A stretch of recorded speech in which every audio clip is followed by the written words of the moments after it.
Nabi Isa itu baik, ramah, sopan, bagus. Dalam praktek sosial bagus, tapi tidak bisa memberi contoh dalam rumah tangga karena nggak pernah nikah. Tidak bisa jadi contoh dalam hal militer karena nggak pernah terlibat dalam praktek militer. Nabi Muhammad lengkap. Jadi panglima iya, jadi suami iya, jadi anak iya. Coba silahkan dicek. Jadi bapak iya, jadi kakek iya, jadi tetangga iya. Ya, semuanya ada. Karena itu disebut oleh Quran, laqad kana lakum fi rasulillahi uswatun hasanah. Enggak ada yang bisa dijadikan contoh secara lengkap kecuali sosok yang mulia ini. Quran surah 33 ayat 21. Sekarang pertanyaan besarnya, bagaimana cara kita mempelajari, mengkaji dan mencontoh itu, dari mana mulainya? Supaya minimal bisa mendekati orang-orang yang pernah belajar dengan Nabi, kurikulumnya sampai sekarang masih sama, nilainya sama, dan dijamin langsung oleh Allah. Siapapun yang mengikuti petunjuk ini, zaman apapun, dalam keadaan apapun, pasti dia akan sukses dan bahagia. Warahmatullahi wabarakatuh.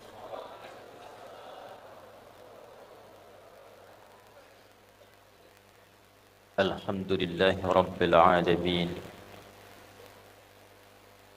Wal 'aqibatu lil muttaqin. Fala 'udwana illa 'alal zalimin. Nusalli wa nusallimu 'alal habibil karim nabiyyina wa sayyidina Muhammadin al-amin sayyidil anbiya'i wal mursalin وعلى آله وصحبه وذريته وأمته إلى يوم الدين وبعد فيا عباد الله أوصي نفسي وإياكم بتقوى الله فقد فاز المتقون فلا تموتن إلا وأنتم مسلمون فقال تعالى يا أيها الذين آمنوا اتقوا الله حق تقاته ولا تموتن إلا وأنتم مسلمون.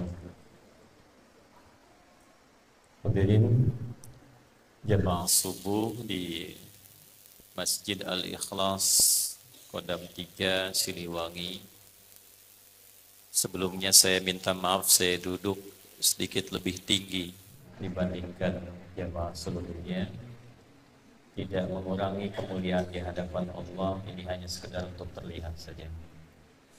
Semoga sholat yang telah kita tunaikan, doa yang telah kita panjatkan, zikir yang telah kita munajatkan diterima oleh Allah Subhanahu wa taala, diridhai dan dikabulkan sebagai bagian dari amal saleh yang dinilai baik dan meringankan hisab kita di akhirat kelak. Hari ini kita memulai kajian spesial kita dalam rangkaian kegiatan pengajian rutin yang terjadwal di wilayah Jawa Barat, khususnya di Kota Bandung. Seperti disampaikan, alhamdulillah kita mengucapkan terima kasih kepada jajaran di Kodam 3 Siliwangi. Kita doakan mudah-mudahan seluruh jajaran di Kodam 3 Siliwangi senantiasa dijaga, dilindungi, disehatkan oleh Allah Subhanahu wa taala, dilancarkan, dimudahkan dalam tugas, seling asah, seling asih, seling asuh, dan tetap mewangi sampai kembali kepada Allah Subhanahu wa taala. Panglima Kodam hari ini ada giat juga bersamaan, kita doakan giat beliau lancar dan dimudahkan oleh Allah.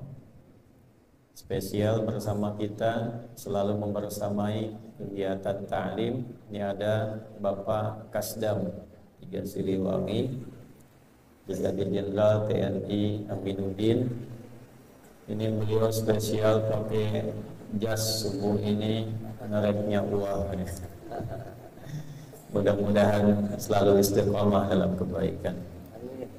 Kita juga ada didampingi Bapak Kampung Sahdi ini, Kodam 3 Siliwangi, Brigjen TNI Nasrullah. Kita doakan juga beliau senantiasa diberikan kekuatan dan keahlian sesuai dengan amanah yang ditugaskan. Seluruh kabalat dan seluruh keluarga besar Kodam 3 Siliwangi, terima kasih diberikan fasilitas kita untuk mengimplementasikan konsep manunggal bersama rakyat dalam penguatan spiritual. Kalau di Sabta Marga itu nomor 3 ya, setelah kami warga negara Indonesia yang berpendidikan Pancasila, kemudian jadi patriot, baru ksatria sebelum jadi tentara.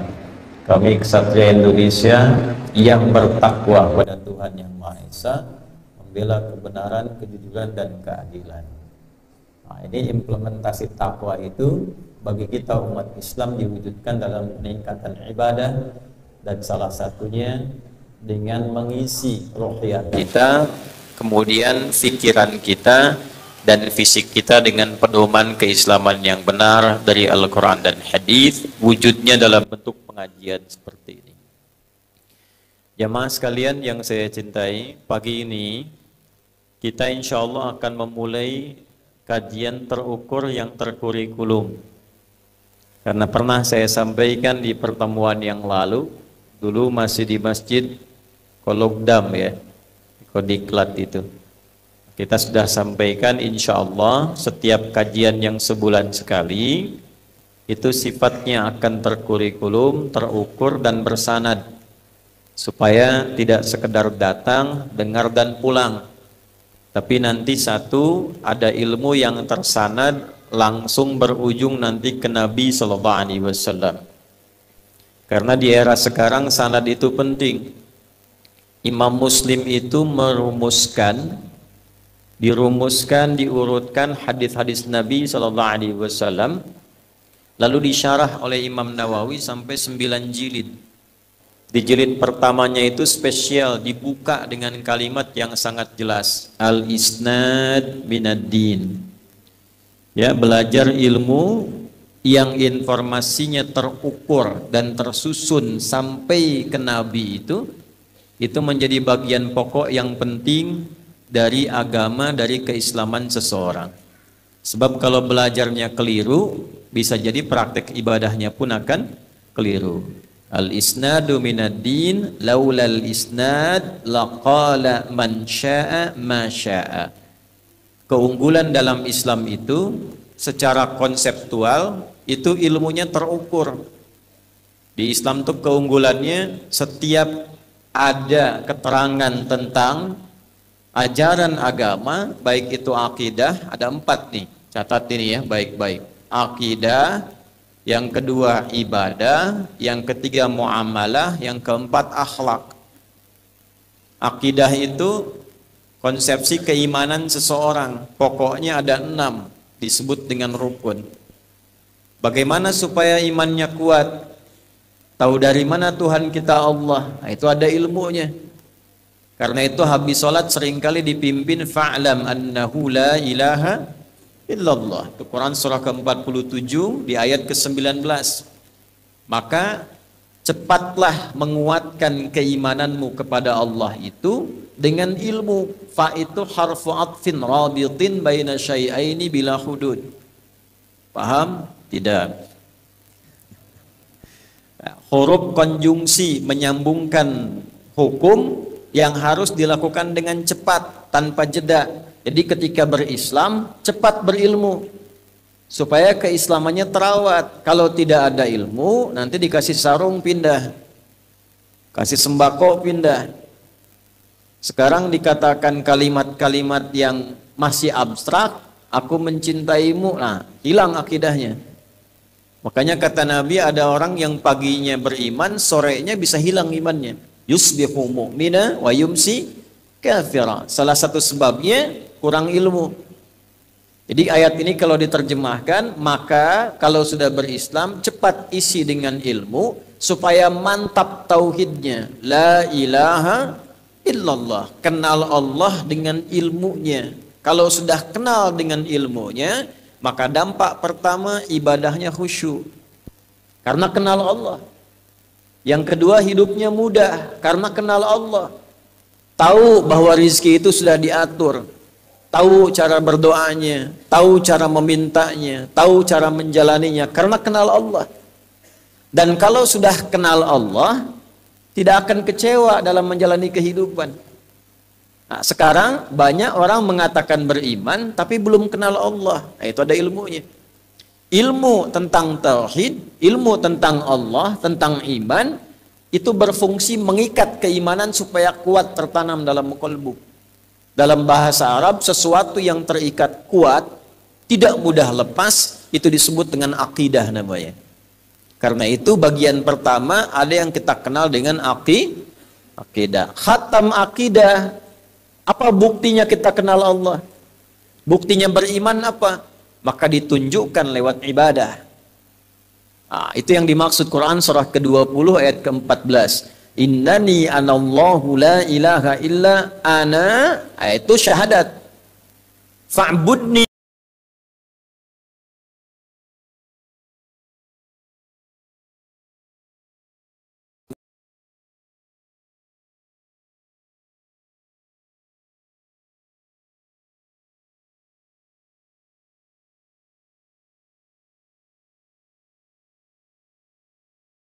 Kalau cuma bilang sayang, tidak kelihatan dalam perilakunya, itu tidak akan nampak. Karena itu semua yang bersumber dari perbuatan hati, itu mesti dibuktikan lewat perilaku sikap. Sayang, cinta, iman, itu pekerjaan hati. Jadi nggak bisa cuma diucapkan. Ini perempuan yang belum nikah ya. Ya, yang belum nikah nih, kalau ada anak muda mengatakan saya mencintaimu, jangan percaya tuh. Karena cinta itu bahasa hati. Katakan padanya, buktikan cintamu padaku dengan menuliskan namaku dan engkau di BPKB, buku pernikahan kita berdua. Nah, baru benar itu. Ya. Nah, jadi mesti ada pembuktian. Cinta pada anak, perhatian. Cinta pada istri, ada perhatian, kasih sayang, perlindungan. Sekarang kita mengatakan iman pada Allah. Iman itu di atas cinta. Karena iman itu yakin walaupun ilmu belum datang. Tuh. Itu di atas cinta, butuh pembuktian. Maka pembuktiannya lewat ibadah. Antara iman akidah dengan ibadah itu nyambung. Tidak ada yang terpisah. Ya Allah, kita balik tanya, bagaimana cara membuktikan saya beriman? Ibadahnya bagaimana? Teruskan ayatnya. Wa aqimis sholata lidzikri. Maka buktikan imanmu itu dengan menunaikan sholat kepadaku. Karena itu dalam sholat kita katakan iyyaka na'budu. Ya, itu deklarasi keimanan kita itu. Iyyaka na'budu itu mahal kalimatnya. Ya Allah, engkau perintahkan aku sholat, membuktikan keimanan, ibadah, sekarang aku lakukan. Itu deklarasi yang sangat mahal. Jadi dari iman dibuktikan lewat ibadah. Itulah sebabnya kenapa satu-satunya ibadah yang disebut iman dalam Al-Quran. Al-Baqarah ayat 143. Wa ma kana Allahu liyudhi'a imanakum. Kenapa sholat satu-satunya ibadah yang disebutkan dalam Al-Quran posisinya langsung setelah iman dan pembuka penjelas dari Al-Fatihah. Al-Fatihah intisari Al-Quran, dijelaskan dari Al-Baqarah sampai An-Nas. Saat mulai dijelaskan masuk ke ayat 3 rincian dari ibadah, implementasi akidah yang disebutkan setelah iman sholat. Alladzina yu'minuna bil ghaib, iman, wa yuqimunas salat. Kenapa ibadahnya disebut salat? Artinya secara bahasa doa, tapi katanya akarnya dari kata silah. Ya, silah itu sesuatu yang terhubung, terkoneksi. Jadi ketika Anda menyatakan beriman, Anda mesti terkoneksi dengan Allah. Ibadah yang melatih kita terkoneksi dengan Allah, terhubung, itu disebut dengan sholat namanya. Karena itu bagi yang belum terkoneksi setelah sholat, dibimbing oleh Nabi zikir. Zikir itu konektivitas, ingat, nyambung. Ya, itu Quran surah 4 ayat 103. Fa'idha qadhaitumus sholata, kalau Anda telah tuntas mengerjakan sholat, fadhkurullaha, maka cepat koneksikan dirimu dengan Allah. Itu pembuktian iman. Satu-satunya ibadah yang dalam prakteknya ada pengucapan kalimat iman dan penguatan syahadat, itu sholat. Karena itu dibuka dengan takbir, sebelum ditutup dengan salam kita kuatkan iman kita. Asyhadu an la ilaha illallah wa asyhadu anna Muhammadan Rasulullah. Ini tahiyat. Diangkat satu tuh, penunjuk iman, tauhid. Nah, untuk sholat pun, ibadah pun ada ilmunya. Jadi akidah ada ilmunya, ibadah ada ilmunya. Kalau tanpa ilmu, yakin sama Allah, yakin, buktikan sholat. Sholat apa pertama? Subuh. Berapa rakaat? 3. Salah. Oh, jangan dipotong videonya nih. Ini contoh nih. Sekarang musim potongan video nih. Ya, saya sehat begini, ngajar, disebut hipertensi. Ada video rame itu, hoax itu. Ya, balik ke sini. Jadi butuh ilmu. Di Islam itu komplit. Semua yang terkait dengan tuntunan ibadahnya, tuntunan akidahnya, itu ada ilmunya dan tersambung sanadnya ke Nabi. Bahkan dalam hal sholat, ya, itu kata Nabi, sallu kama ra'aitumuni usalli. Salatlah kalian persis seperti melihat aku salat. Kita nggak pernah melihat Nabi dalam hidup, tapi ada orang pernah belajar dari Nabi, diajarkan pada setelahnya, diajarkan pada setelahnya, diajarkan pada setelahnya, sampai diterima oleh kita sekarang. Kitabnya ada, dalilnya ada, keterangannya ada, bukti orangnya ada, bisa dilacak lewat sejarah, biografinya ditemukan, situsnya sampai sekarang masih ditemukan. Cari agama manapun di muka bumi ini yang lengkap sampai ke titik itu, Anda tidak akan temukan kecuali di Islam. Lengkap. Nah, itulah urutannya yang disebut dengan sanad. Jadi antara akidah dengan ibadah nyambung. Bagaimana seseorang itu dipandang sukses dalam ibadahnya? Maka ukurannya di muamalah. Turun Quran surah ke-29 ayat 45. Utlu ma uhya ilaika minal kitab wa aqimis shalah. Salat. Bagaimana ciri orang salat yang sukses? Innas salata tanha 'anil fahsya wal munkar. Nah, itu muamalah. Kata Allah, kalau engkau sudah ngaji, paham, akidah sudah benar, praktekkan dalam salat ibadah, buktikan benar salat muamalah. Apa di antara cirinya? Engkau pasti akan berperilaku baik kalau sholatmu benar.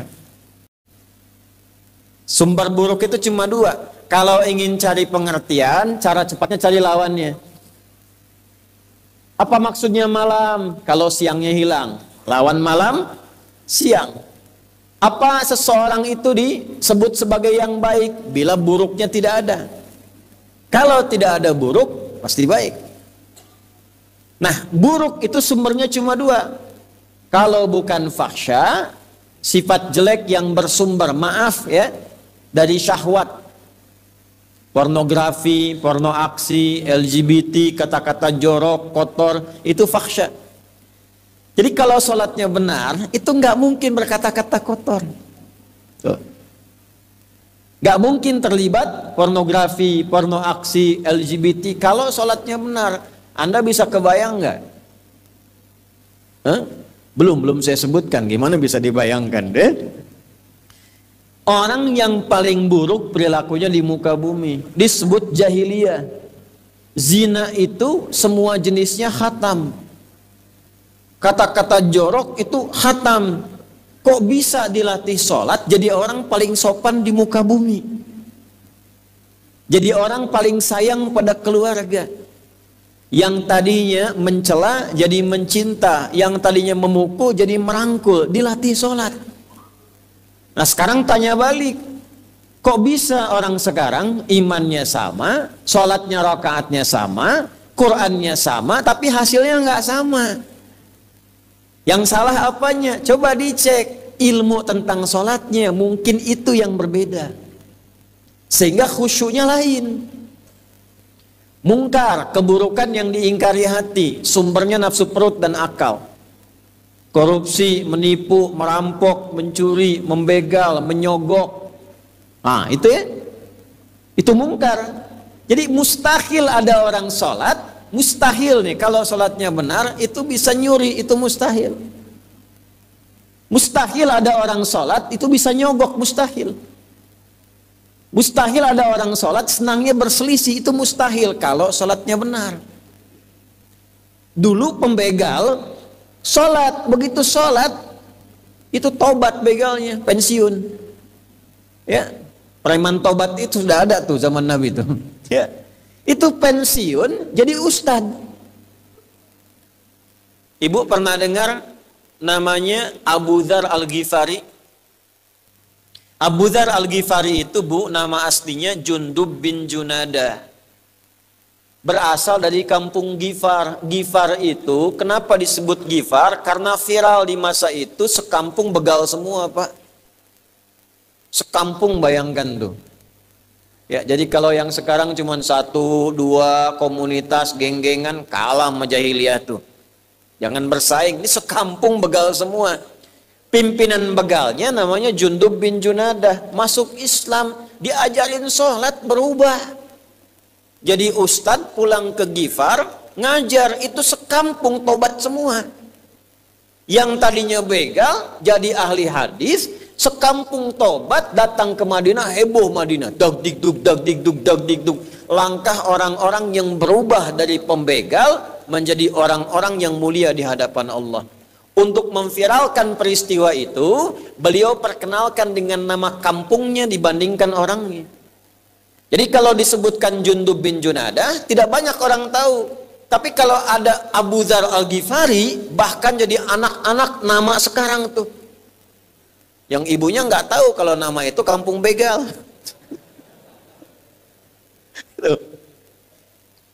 Tapi begini memahaminya. Saya dulu pembegal, sekampung begal semua. Saya masuk Islam, saya sholat. Islam, sholat merubah saya jadi orang baik. Itu maksudnya. Makanya kenapa diperkenalkan nama daerah untuk menginspirasi kita. Rumus cepatnya tambah al di depannya, ujungnya tambah i. Imam Bukhari misalnya itu, namanya Muhammad. Bukan Bukhari nama aslinya. Namanya Muhammad, punya bapak Ismail, punya kakek Ibrahim, punya kakek lagi Al-Mughirah, kakek lagi Al-Bardizbah. Tinggal di kecamatan Ju'fah, Kabupaten Bukhara, Provinsi Khurasan. Sekarang negaranya Uzbekistan. Karena berasal dari Bukhara, diperkenalkan, saya bukan orang Arab. Saya bukan dari Mekah, bukan orang Madinah. Saya orang Bukhara, ana al-Bukhari, pakai alif lam, ujungnya i. Untuk menginspirasi, Islam itu tidak hanya dikhususkan bagi orang Arab. Saya pun yang dari Bukhara, kalau serius Islamnya jadi baik, ilmunya jadi tambah, diikuti oleh orang tua kita dari Banten, Syekh Nawawi, datang ke Mekah sampai jadi mufti, diperkenalkan Al-Bantani. Syekh Yasin dari Padang, Al-Padangi. Syekh Abdul Somad yang dulu dari Palembang, Al-Palembangi. Syekh Abad Khatib, Al-Minangkabawi. Syekh Mahfud At-Termasi. Ya, jadi Anda kalau nanti pengen ngikuti itu, berangkat langsung ke Mekah dari Kiara Condong, Pak Asep Al Kiara Condongi. Nah, boleh, terserahlah pokoknya mah gitu ya. Nah, itu ada konstruksi ilmunya di Islam itu, nggak sembarangan. Jadi butuh ilmu. Nah, jadi kalau orang itu beriman mengatakan saya Muslim, bagus, sholat deh. Kalau tidak sholat, dipertanyakan, yang tanya Allah, katanya Muslim, kok nggak sholat? Itu nanti jadi obrolan penghuni surga itu. Ya, saat kembali ke akhirat, jadi obrolan penghuni surga. Itu ada orang yang mengklaim Muslim, kok bisa di neraka katanya. Ada yang begitu. Ada lagi yang tidak beriman, tidak punya bekal, ada di situ juga kumpul. Begitu kumpul ditanya, masalahkum fi saqar? Nah, itu ada di Quran surah 74 tuh, ayat 42 sampai dengan 48. Kok bisa ke neraka itu? Kok bisa? Qalu lam nakum minal musallin. Dulu kami enggak sholat dan tidak peduli pada sholat. Nah, sholat itu pembuktian iman. Jadi ada orang yang kelak mengaku muslim, ini kalau nggak disebutkan siapa dan kapan, ini menunjukkan perbuatan itu akan terjadi lagi di setiap masa dengan tokoh yang berbeda, tapi intinya sama. Ada nggak yang sekarang ngaku Islam tapi nggak sholat? Terbukti kan? Kita doakan. Doakan, awas, sepanjang hidup dia masih punya hak menjadi soleh. Cara menilainya begitu, bukan menghujat. Doakan supaya dapat hidayah. Islam itu indah. Nanti yang 3 ini nyambung. Iman, akidah, ibadah, pembuktiannya lewat muamalah, sifat hiasannya disebut akhlak. Akhlak. Memang bagus. Tidak pernah korupsi, gitu kan? Tidak pernah nyogok, gak pernah mencuri, ya. Tapi kata-katanya kurang lembut. Jadi imam, woi rapat-rapat tuh, nggak bisa rapat tuh, udah gede masih nggak rapat aja tuh, jenggot aja panjang, rapat enggak, ya kan nggak enak. Perintahnya jelas tapi nggak enak. Itu kurang yang keempat, namanya akhlak. Gimana bicara pada orang tua, bagaimana bicara pada senior, bagaimana menyayangi yang junior, bagaimana berinteraksi dengan tetangga, itulah bukti kita beriman, beribadah, bermuamalah, dan berakhlak. Al-Quran isinya 6.236 ayat, 114 surah, 30 juz, kurang lebih ada 52.000 kata di dalamnya. Isinya semua menguatkan 4 hal ini dalam kehidupan supaya sukses dunia, sukses akhirat. Dituntunlah isinya, penjelasannya oleh hadis-hadis Nabi. Dijelaskan dalam praktek kehidupan supaya tidak bingung. Ayat ini maksudnya apa, prakteknya bagaimana. Ya, oleh karena itu yang paling lengkap berkehidupan memberikan contoh di antara sekian nabi hanya Nabi Muhammad sallallahu alaihi wasallam. Nabi Isa itu baik, ramah, sopan, bagus. Dalam praktek sosial bagus, tapi tidak bisa memberi contoh dalam rumah tangga karena nggak pernah nikah. Tidak bisa jadi contoh dalam hal militer karena nggak pernah terlibat dalam praktek militer. Nabi Muhammad lengkap. Jadi panglima iya, jadi suami iya, jadi anak iya. Coba silahkan dicek. Jadi bapak iya, jadi kakek iya, jadi tetangga iya. Ya, semuanya ada. Karena itu disebut oleh Quran, laqad kana lakum fi Rasulillahi uswatun hasanah. Gak ada yang bisa dijadikan contoh secara lengkap kecuali sosok yang mulia ini. Quran surah 33 ayat 21. Sekarang pertanyaan besarnya, bagaimana cara kita mempelajari, mengkaji dan mencontoh itu, dari mana mulainya? Supaya minimal bisa mendekati orang-orang yang pernah belajar dengan Nabi, kurikulumnya sampai sekarang masih sama, nilainya sama, dan dijamin langsung oleh Allah. Siapapun yang mengikuti petunjuk ini, zaman apapun, dalam keadaan apapun, pasti dia akan sukses dan bahagia. Ini gak cukup dengan amin, Pak Amin sudah ada nih, Kasdam nih. Kita harus mulai. Itu lintas generasi. Jangan Anda katakan zaman Nabi saja, tidak. Semua orang yang ikut pedoman itu di setiap masa sukses. Kalau Anda penuntut ilmu, terhebat di zamannya. Kalau Anda pebisnis, tersukses di masanya. Sampai ke tingkat paling tinggi. Di sifat apapun. Maka para ulama merumuskan. Ini ayatnya, ini hadisnya. Bikin tema. Imam Al-Bukhari bikin tema namanya Al-Jami'. Al-Jami' As-Sahih Al-Musnad Al-Mukhtasar min umuri Rasulillah sallallahu alaihi wasallam wa sunanihi wa ayyamihi. Kurang lebih disebutkan 7.000 hadis. Cuman karena kepanjangan, nyingkatnya susah, disingkatlah Sahih Al-Bukhari. 97 topik Badul Wahyi, topik iman, topik ilmu, ada topik niaga, Kitabul Buyu', sampai ke ujungnya diberikan subtopiknya, ini ayatnya, ini hadisnya, ini ayatnya, ini hadisnya. Tinggal Anda keluarkan saja. Anda sebagai apa? Mahasiswa, buka Kitabul Ilmi, keluarkan. Cara ngatur belajar bagaimana? Cepat paham seperti apa? kapan waktunya membaca, kapan waktunya mengkaji, bagaimana supaya tidak cepat lupa. Yang di militer keluarkan lagi, yang di birokrasi keluarkan lagi, ada semua itu, sampai zikir-zikirnya. Panglima Sudirman tuh punya zikir khusus itu. Di gerilya dipakai itu. Coba dikeluarkan tuh satu-satu, ayatnya, hadisnya, ayatnya, hadisnya. Ibu berapa lama jadi ibu? Pernah nggak mengeluarkan kajian tentang ayat ibu-ibu? Jangan-jangan ibu jadi ibu tapi isi pengajiannya ayat bapak-bapak. Makanya pulang ke rumah jadi matahari dibandingkan bulan tuh. Bapak ke dia. Itu lengkap bu. Sampai jadwal harinya ada pengajian ibu-ibu itu. Hari Kamis. Seorang perempuan datang ke Nabi, ya Rasulullah, enak banget bapak-bapak. Belajar hadis gampang, mau haji gampang. Kami kajian bagaimana? Kata Nabi, ya tempatkan di tempat si fulan, harinya hari anu kita belajar. Isinya semua tentang ibu-ibu. Pertanyaan ibu-ibu dijawab. Ada ibu-ibu datang bawa anak, Nabi langsung komen. Bu, kalau Nabi komen, ibu langsung like and subscribe. Jangan ikut komen lagi. Ya, kata Nabi, seorang ibu yang merasakan ada beban merawat anaknya 3, kalau benar dirawatnya, ditaati itu karena Allah, maka anak-anak itu akan menjadi hijab bagi ibu itu di hari kiamat dari ancaman neraka.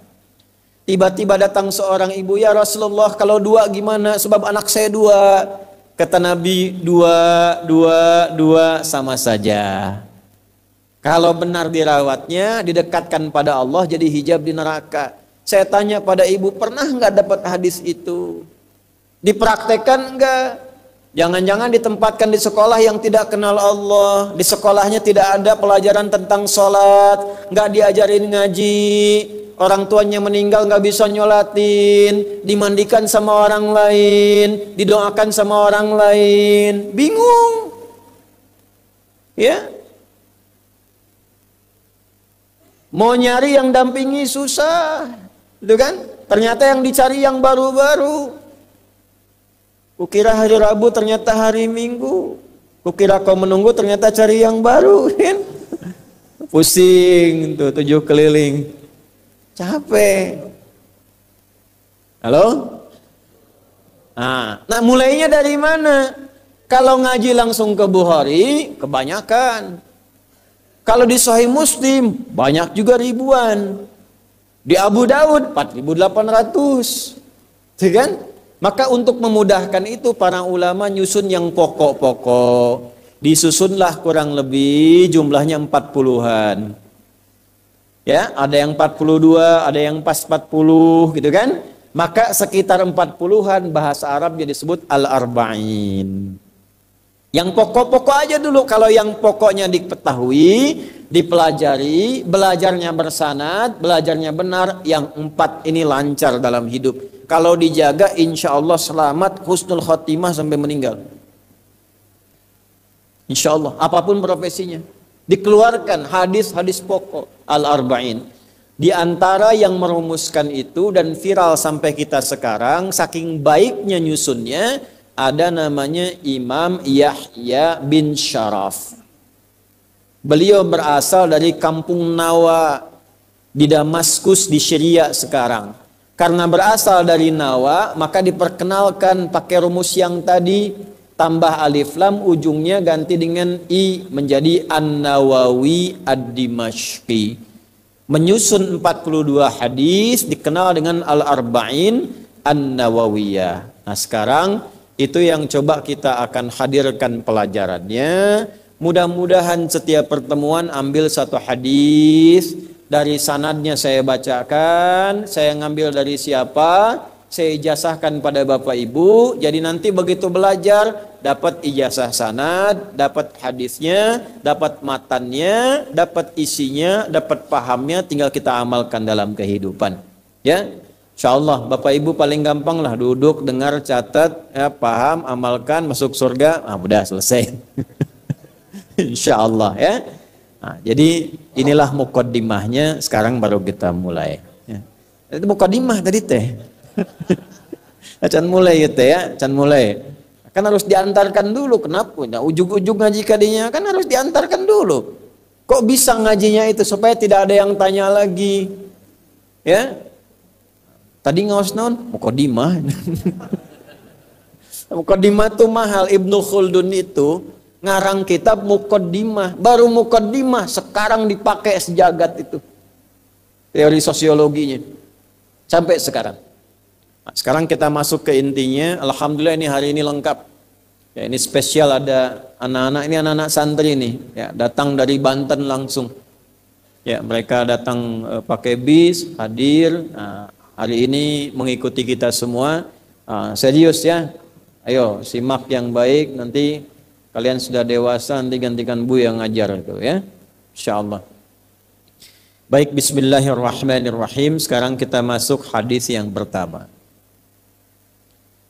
Saya mendapatkan sanad dari hadis ini yang kitabian, salah satunya yang saya sebut yang orangnya masih hidup. Ada Syekh Ali Jum'ah yang ada di Mesir, kemudian bisa disambungkan ke Al-Bukhari. Di Al-Bukhari nomor hadis yang pertama, kitabnya Bad'ul Wahyi, disebutkan lagi nomor hadis yang ke-54, ya di Sahih Muslim nomor hadis 1903, kemudian dicakup oleh Imam An-Nawawi pada kitabnya Al-Arba'in nomor hadis yang pertama. Ya, di sanad Al-Bukhari saya sebutkan dulu sanadnya. Qala haddatsana qala. Imam Al-Bukhari menyampaikan haddatsana qala Al-Humaidi ay Abdullah ibn Zubair. Satu. Haddatsana Sufyan. Dua, haddatsana Yahya bin Sa'id Al-Ansari. Tiga, kemudian haddatsana Muhammad bin Ibrahim At-Taimiyyu.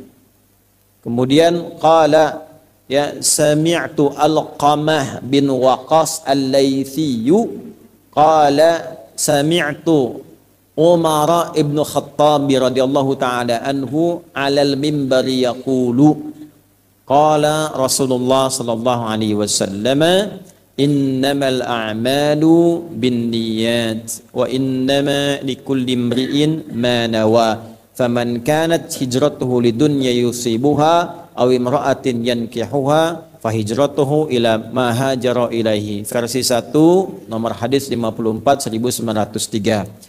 Versi 2, innamal a'malu binniyat wa innama likulli imri'in ma nawa faman kanat hijratuhu ila Allahi wa rasulihi fahijratuhu ila Allahi wa rasulihi wa man kanat hijratuhu lidunya yusibuha aw imra'atin yankihuha fahijratuhu ila ma hajara ilaihi. Versi 3, innamal a'malu binniyat wa innama likulli imri'in ma nawa faman kanat hijratuhu ila Allahi wa rasulihi fahijratuhu ila Allahi wa rasulihi wa man kanat hijratuhu lidunya yusibuha aw imra'atin yatazawwajuha fahijratuhu ila ma hajara ilaihi. Versi 4, al-a'malu binniyat faman kanat hijratuhu wa innama likulli imri'in ma nawa faman kanat hijratuhu ila Allahi wa rasulihi fahijratuhu ila Allahi wa rasulihi wa man kanat hijratuhu lidunya yusibuha aw imra'atin yankihuha fahijratuhu ila ma hajara ilaihi. Ini kurang lebih 4 versi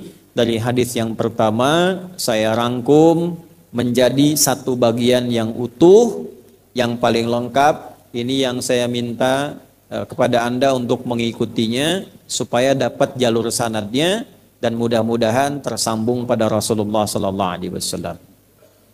Anda boleh ikuti, setelah itu baru saya jelaskan. Maksudnya begini, saya ijazahkan ini, jadi pengetahuan Anda tentang hadis ini bersanad dan tersambung silsilahnya kepada Rasulullah sallallahu alaihi wasallam. Saya langsung ke rawi yang paling akhir nanti Umar bin Khattab. Bismillahirrahmanirrahim. Qala haddatsana an amiril mu'minin Umar ibn al-Khattab radhiyallahu ta'ala anhu qala sami'tu Rasulullah sallallahu alaihi wasallam yaqulu innamal a'malu binniyat wa innama likulli imri'in ma nawa faman kanat hijratuhu ila Allahi wa rasulihi fahijratuhu ila Allahi wa rasulihi wa man kanat hijratuhu lidunya yusibuha aw imra'atin yankihuha aw yatazawwajuha fahijratuhu ila ma hajara ilaihi. Rawahul Bukhari wa Muslim. Anda dapat sanad itu satu hadis. Ya, alhamdulillah. Kalau murid-murid kami yang guru-guru anak-anak ini itu bersanad semua tuh. Jadi belajarnya pakai sanad, ya. Adzan aja mereka punya sanad itu. Supaya tersambung jelas keilmuannya sampai ke Nabi. Kalau enggak nanti utak-atik. Ya, apa yang dipikirkan itu yang dikeluarkan. Yuk kita kembali, yuk kita bahas teman-teman sekalian, Bapak Ibu sekalian. Bismillahirrahmanirrahim. Kenapa hadis ini muncul? Bagaimana terjemahan hadis ini? Apa makna hadis ini? Dan bagaimana cara mengamalkannya dalam kehidupan? Itulah bahasan topik kita yang akan kita insya Allah tuntaskan di pagi hari ini. Hadis ini muncul dari lisan Nabi, keluar dari perkataan Nabi yang mulia. Di dalam ilmu hadis, sebab yang menjadikan Nabi komen atas sesuatu itu disebut namanya sababul wurud. Ya. Kalau Al-Quran disebut sababun nuzul, sebab turunnya ayat. Kenapa ayat ini turun? Sebabnya apa? Itu sababun nuzul. Kalau hadis sababul wurud, sebab keluarnya hadis ini dari lisan Nabi yang mulia. Apa sebabnya? Ada seorang sahabat, tapi tidak disebutkan namanya. Saya berikan dulu rumus dalam riwayat, tafsir ataupun hadis. Ingat ya rumus ini. Nanti kalau ngaji Quran Anda bisa praktekkan. Kalau di Al-Quran juga dalam hadis tidak disebutkan siapa orangnya secara jelas, bahkan bin dan bintinya, kapan kejadiannya, ini menunjukkan potensi perbuatan itu akan terjadi lagi di masa depan. Dengan tokoh yang berbeda, tempatnya tidak sama, tapi inti persoalannya serupa. Sebaliknya, kalau disebutkan jelas namanya, sampai binnya bahkan sampai bintinya, ini menunjukkan peristiwa itu hanya terbatas pada orang yang disebutkan itu, tidak akan berulang sampai kapanpun. Contoh, Nabi Isa itu disebutkan di Al-Quran dengan binnya, Isa bin Maryam. Isa anak laki-lakinya Maryam, lahir dari seorang ibu, lahir dari rahim seorang perempuan, tapi nggak ada bapaknya, ya. Dan juga menariknya, Maryamnya disebutkan dengan bintinya, wa Maryam ibnata Imran. Maryam anak perempuannya Imran. Seorang perempuan tidak pernah disentuh laki-laki manapun. Detil Quran itu. Walam yamsasni bashar. Gak pernah disentuh laki-laki manapun. Untuk memberikan kesan begini. Kalau ada ibu-ibu misalnya mengandung melahirkan tanpa bapak. Banyak. Halo? Banyak yang tanpa bapak mah. Tapi yang gak pernah disentuh laki-laki manapun cuman Maryam binti Imran. Itulah sebabnya kenapa disebutkan bintinya dan bapaknya. Supaya besok-besok gak ada yang ngaku-ngaku Maryam. Abi oge Maryam ti Cimahi. Binti naon ayo, kan? Nah sama, Abi ramana Imran. Tapi kan ada suaminya, ada laki-lakinya. Kalau yang ini tidak sama sekali disentuh laki-laki manapun. Bisa mengandung, Bu. Bisa melahirkan, Pak. Gak akan pernah kejadian lagi. Ya, seperti Adam misalnya. Adam tidak disebutkan bin karena manusia pertama. Ya, manusia pertama nggak ada binnya. Tapi disebutkan oleh Allah proses lahirnya istimewa. Lebih hebat lagi. Nggak ada bapak, nggak ada ibu. Lebih hebat lagi. Hawa ada laki-lakinya, nggak ada perempuannya. Kita lengkap, ada bapaknya, ada ibunya. Jadi semua jenis ciptaan hatam bagi Allah, selesai semua. Untuk menunjukkan Allah menguasai segala bentuk jenis ciptaan. Yang tidak ada, jadi ada. Yang dari laki-laki saja, jadi Hawa. Yang dari perempuan saja, jadinya Isa. Yang ada bapak ibunya, jadinya kita. Kayak gini. Jadi jangan dinaikkan status. Kalau Isa bin Maryam dengan sebab tidak ada bapaknya, ibunya nggak disentuh laki-laki, diangkat statusnya melebihi status Rasulnya. Misal jadi Tuhan, ditanya balik oleh Quran, kenapa Adam tidak diangkat? Kan lebih hebat statusnya. Kalau disebutkan lagi misalnya karena Isa itu spesial, bisa menghidupkan yang mati, ditanya balik kenapa Ibrahim tidak diangkat? Karena lebih hebat prosesnya. Bagaimana caranya? Quran surah kedua ayat 260 itu dicincang dulu.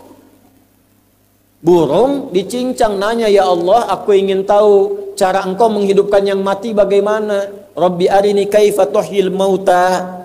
Qala awalam tu'min, apa engkau tidak yakin? Kata Ibrahim, bala walakin liyatma'inna qalbi. Saya yakin tapi supaya diriku tenang. Ya.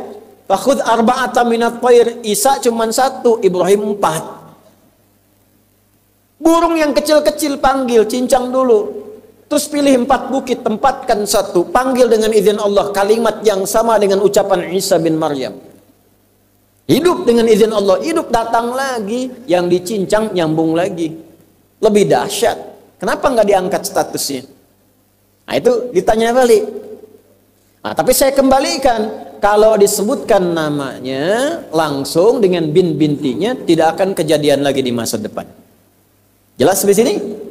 Nah, makanya walaupun ada namanya Pak Ibrahim, nggak akan bisa menghidupkan yang mati. Abdi bade nyobian lah, potongan burung merpati, tangkapan sekitaran dia. Hidup dengan izin Allah ya, paeh gitu. Hidup. Karena disebutkan nama. Tapi kalau tidak disebutkan nama aslinya, cuma gelarnya, inisialnya, lakobnya, ini potensinya terjadi lagi di masa depan. Contoh di Quran, Firaun. Ibu kenal Firaun? Ayo bilang kenal, langsung saya berhenti pengajiannya. Ada ibu yang angguk, mohon Pak. Aduh. Firaun itu bukan nama asli, gelar. Faraoh, gelar pemimpin tertinggi di Mesir pada waktu itu. Raja. Maksudnya apa? Kalau diberi kedudukan tinggi, hati-hati akan ada potensi-potensi penyimpangan. Harus paham orang sekitaran, mitigasikan siapa orang terdekat, siapa yang membisikkan, kalimat apa yang diberikan. Korun bukan nama asli. Ya. Koroh asalnya, yang punya harta banyak seperti sebenua. Hati-hati kalau punya harta banyak, semakin naik harta, semakin ada potensi penyimpangan. Potensi dengan harta yang menyimpang disebut bagho, potensi kedudukan yang menyimpang disebut togho. Idhab ila fir'auna innahu togho, inna qaruna kana min qaumi Musa fabagho. Kalau belum kaya, gayanya biasa, nyapa, jalan masih bisa assalamualaikum. Sudah jadi crazy rich, richnya hilang, crazy-nya muncul. Udah pamer, flexing, macam-macam. Potensi penyimpangan bisa terjadi. Balik lagi, terapkan rumus ini kepada hadis tadi. Ada seorang sahabat jatuh cinta pada seorang perempuan. Nah, jatuh cinta ini akan terjadi dimanapun. Termasuk jamaah-jamaah ini nih. Hati-hati bu tuh. Ya, jatuh cinta. Nah, perempuan yang ditaksir ini namanya Ummul Qais. Kata Ummul Qais, nah ini panduan bu, bagus. Kalau kamu mencintaiku, ikut hijrah, ikut Nabi. Ah, mahal itu bu. Ini standar. Kalau ibu bapak cari menantu, standar yang pertama, ini jarang dibahas di hadis ini.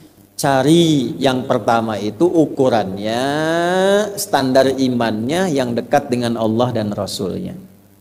Fadhfar bidzatid dini taribat yadah.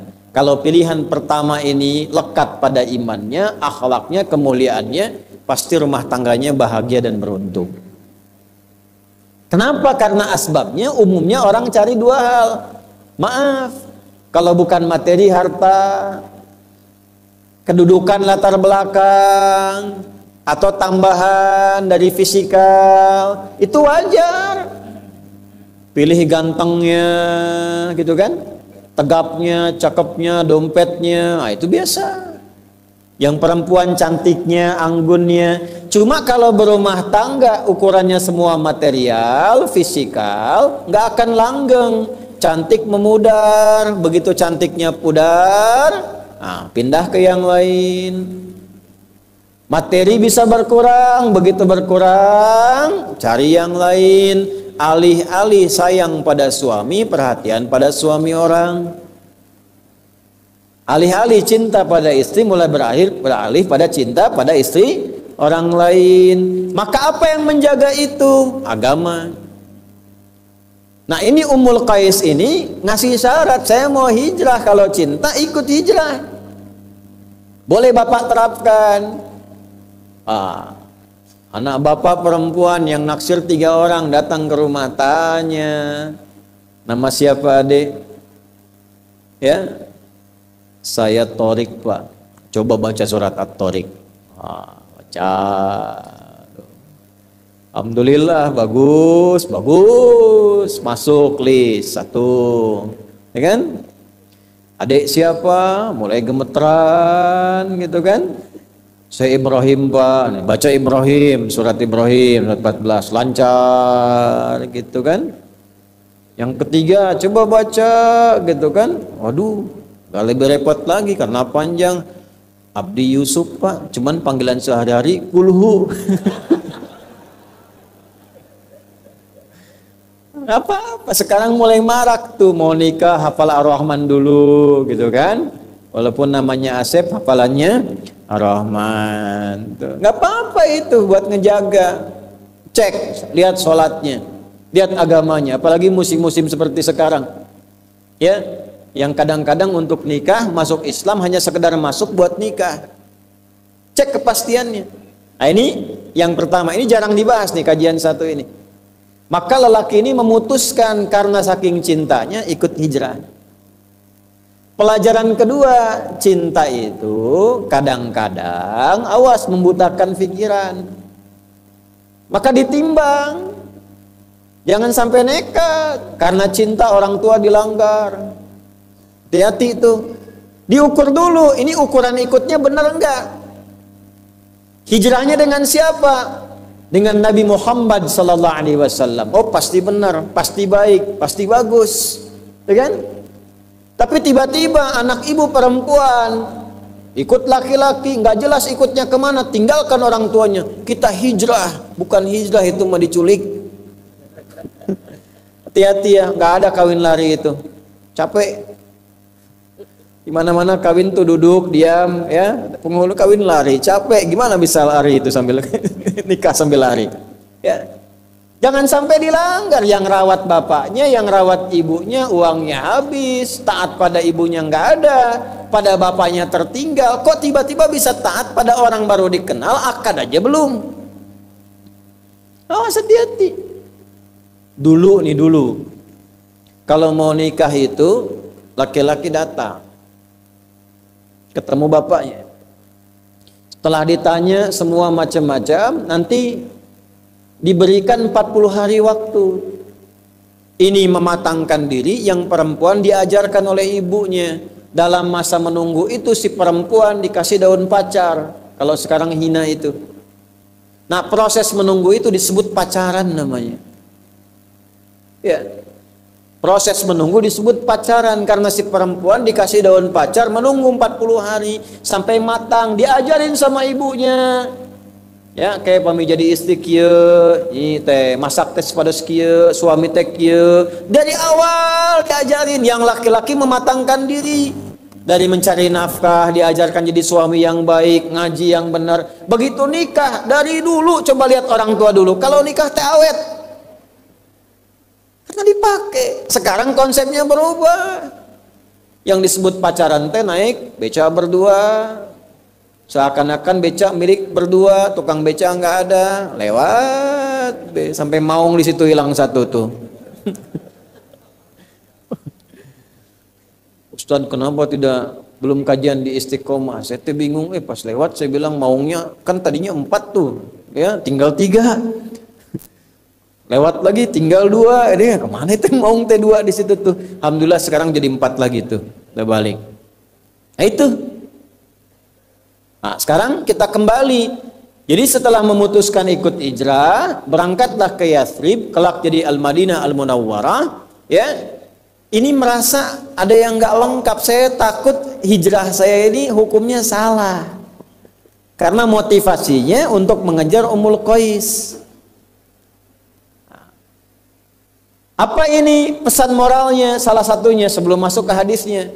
Pesan moralnya boleh jadi juga ada yang ingin hijrah. Hijrah itu kan gak harus pindah tempat. Hijrah itu asalnya berpindah keadaan dari yang kurang baik jadi baik. Dari yang belum dekat dengan Allah jadi dekat dengan Allah. Tidak harus pindah tempat. Kecuali kalau di tempat itu tidak bisa mendekatkan diri kepada Allah. Di tempatnya mau sholat susah, hijrah. Tapi kalau di tempat itu yang ke masjid banyak, yang ngaji banyak, cuman Anda yang belum ke masjid. Anda ingin hijrah, nggak usah pindah tempat, pindah kebiasaan. Ini rumah Masjid Al-Ikhlas, tetangga masjid.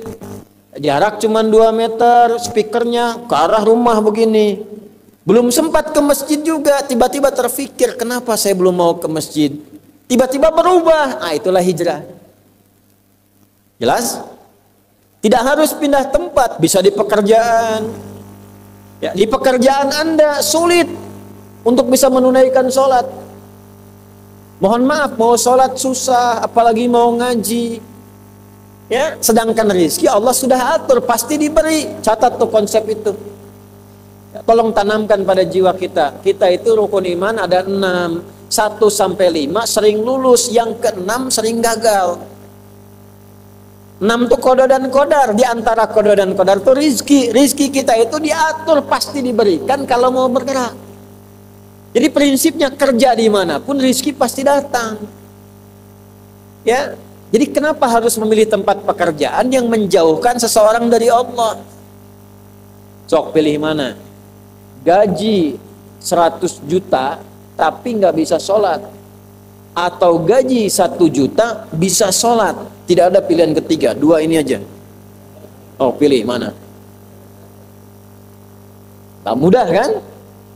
Ya, karena wajahnya udah kelihatan 100 juta sholat gitu. Sekarang ada orang milih jaga toko, gaji gak seberapa, tapi gak sholat. Jumatan gak sempat, 5 waktu dibatasi. Dan dia yakin yang ngasih rezeki Allah, tapi ninggalkan Allah. Ini nggak bisa jadi calon menantu, Bu. Allah aja dia tinggalin, apalagi anak ibu. Bikin status tuh. Jadi kalau ada anak menantu datang ke rumah calon, ditanya nggak sholat, tanya balik, kamu Allah aja kamu tinggalin, apalagi anak saya. Itu. Ya? Nah ini, orang ini merasa bersalah. Saya takutnya hijrahnya nggak tulus mengikuti Nabi, tapi karena ngejar Ummul Qais. Dikonsultasikanlah kepada Nabi. Itu sahabat tuh saking dalamnya pengetahuan tentang keimanan, sampai konsultasi. Maka datanglah beliau kepada Nabi sallallahu alaihi wasallam menanyakan, ya Nabi, status hijrah saya bagaimana? Saya hijrah saking cintanya dengan Ummul Qais, saya ikuti hijrah ini. Apakah hijrah saya sah? Nah, kurang lebih begitu. Sama dengan motif yang kesini, judulnya ngaji, padahal ngincer ibunya si Siti itu. Ya, padahal ngincer si Fulana. Atau ngincer sarapan gitu kan, atau ngincer peluang yang lain. Nah itu masih kehitung ngaji, atau setengah pahala, atau pindah tuh. Mesti ada kepastian. Ya kan peluang itu bisa dibaca dimanapun. Apakah semua yang ngaji itu nanti semuanya sama ngaji? Kan kadang-kadang ada yang jualan. Nah hukum orang jualan di tempat orang ngaji, statusnya gimana? Dapat ngajinya enggak pahalanya? Kalau dengar ngaji itu sambil jualan, dapat nggak tuh pahala ngajinya? Atau cuman dihitung jualannya saja? Inilah hadis yang mengatur tentang hukum demikian. Hukum haji, ada yang jualan. Yang jualan depan Masjid Nabawi bagaimana? Ini saya mumpung ingat ya Pak Kasdam, izin ya. Nanti bulan depan kalau kajian, yang persit itu, UMKM-nya, itu tolong di depan tuh. Dibikin stand, ya jamaah nanti beli itu hidupkan supaya hidup, ya yang persit kan ada UMKM tuh yang bikin kue, bikin makanan itu sampingkan di sarapan bareng di situ, ya hidup jadi suasananya betul-betul manunggal sama nyatu. Itu yang diajarkan Nabi dulu begitu, ya makanya Abu Darda bikin warung itu depan Masjid Nabawi, tapi waktunya sholat, setelah itu baru jualan. Kan indah ya, jualan nasi uduk, nah, ngaji dulu, begitu selesai baru jualan. Ya, nah, ini balik nih, bagaimana hukumnya seperti itu? Maka keluarlah kalimat Nabi yang tadi kita bacakan secara bersanad. Maka Nabi komennya begini, qala Rasulullah sallallahu alaihi wasallam, innamal a'malu binniyat. Ya, saya bahas sedikit-sedikit. Innama adatul hasri li hasril hukmi alal madhkuri. Innama huruf pembatas untuk membatasi hukum pada yang disebutkan saja. Jadi ini rumus ya, ini mahal nih kuncinya, ngajinya agak mahal. Kalau baca Quran, baca hadis ada innama di awalnya, maka hukumnya terbatas pada yang disebutkan saja. Nggak boleh keluar dari yang disebutkan. Contoh gini, zakat itu dikeluarkan pada berapa golongan? 8. Ada di mana? Surah ke-9. Ayat berapa? Ayat ke-60. Itu dibuka dengan innamas shadaqatu. Cara menerjemahkannya, zakat itu hanya boleh dikeluarkan pada golongan berikut. Lil fuqara 1, wal masakin 2, wal amilina 'alaiha 3, wal muallafati qulubuhum 4, wa fir riqab 5, wal gharimin 6, wa fi sabilillah 7, wa ibnis sabil 8. Ke-8 ini, di luar 8 enggak boleh. Yatim disebut enggak tadi? Tidak, karena tidak disebut boleh enggak terima zakat? Belum tentu. Kalau yatimnya fakir, boleh. Yatimnya miskin, boleh. Bill Gates punya anak yatim, nerima zakat enggak? Enggak, bapaknya orang kaya. Ya kan? Tapi kalau punya sifat yang tadi, boleh diberikan. Tapi infak boleh terima. Infak itu tidak harus uang. Teman Anda kaya, orang paling kaya sekota Bandung, muslim, meninggal bapaknya, yatim anaknya, sahabat Anda, Tidak dikasih zakat tapi infak boleh. Tahu anak itu senang mainan, ada robot-robotan, belikan itu sebagai infak penyambung persahabatan dengan bapaknya. Ada di mana ayatnya? Quran surah 2, ayat berapa? 215. Bagaimana bunyinya? Yas'alunaka madza yunfiqun. Mereka konsultasi pada Muhammad, kalau mau infak bagaimana? Qul ma anfaqtum min khair. Katakan kalau mau infak cari yang terbaik. Untuk 5 golongan, 1 lil walidain orang tua, 2 wal aqrabin kerabat, 3 wal yatama, masuk di sini anak yatim, 4 wal masakin orang miskin, 5 wabnis sabil dalam perjalanan sulit. Paham sampai sini? Ini innama, gak boleh keluar dari 8 tadi. Hadis yang disampaikan oleh Nabi diikat dengan innama, artinya hukumnya terbatas. Innamal a'malu, semua perilaku perbuatan itu, baik Anda hijrah atau Anda makan, Anda minum, Anda kerja, Anda nulis, apapun pekerjaan Anda, mau di militer, di birokrasi, mau ngajar, termasuk ustadz yang ceramah, kiai yang berfatwa, habib yang mengajar, semua perbuatan itu dihukumi benar tidaknya, berpahala tidaknya, jadi ibadah atau rutinitas bin niat, bergantung pada niatnya. Pakai ba tuh. Ba ada 14 makna.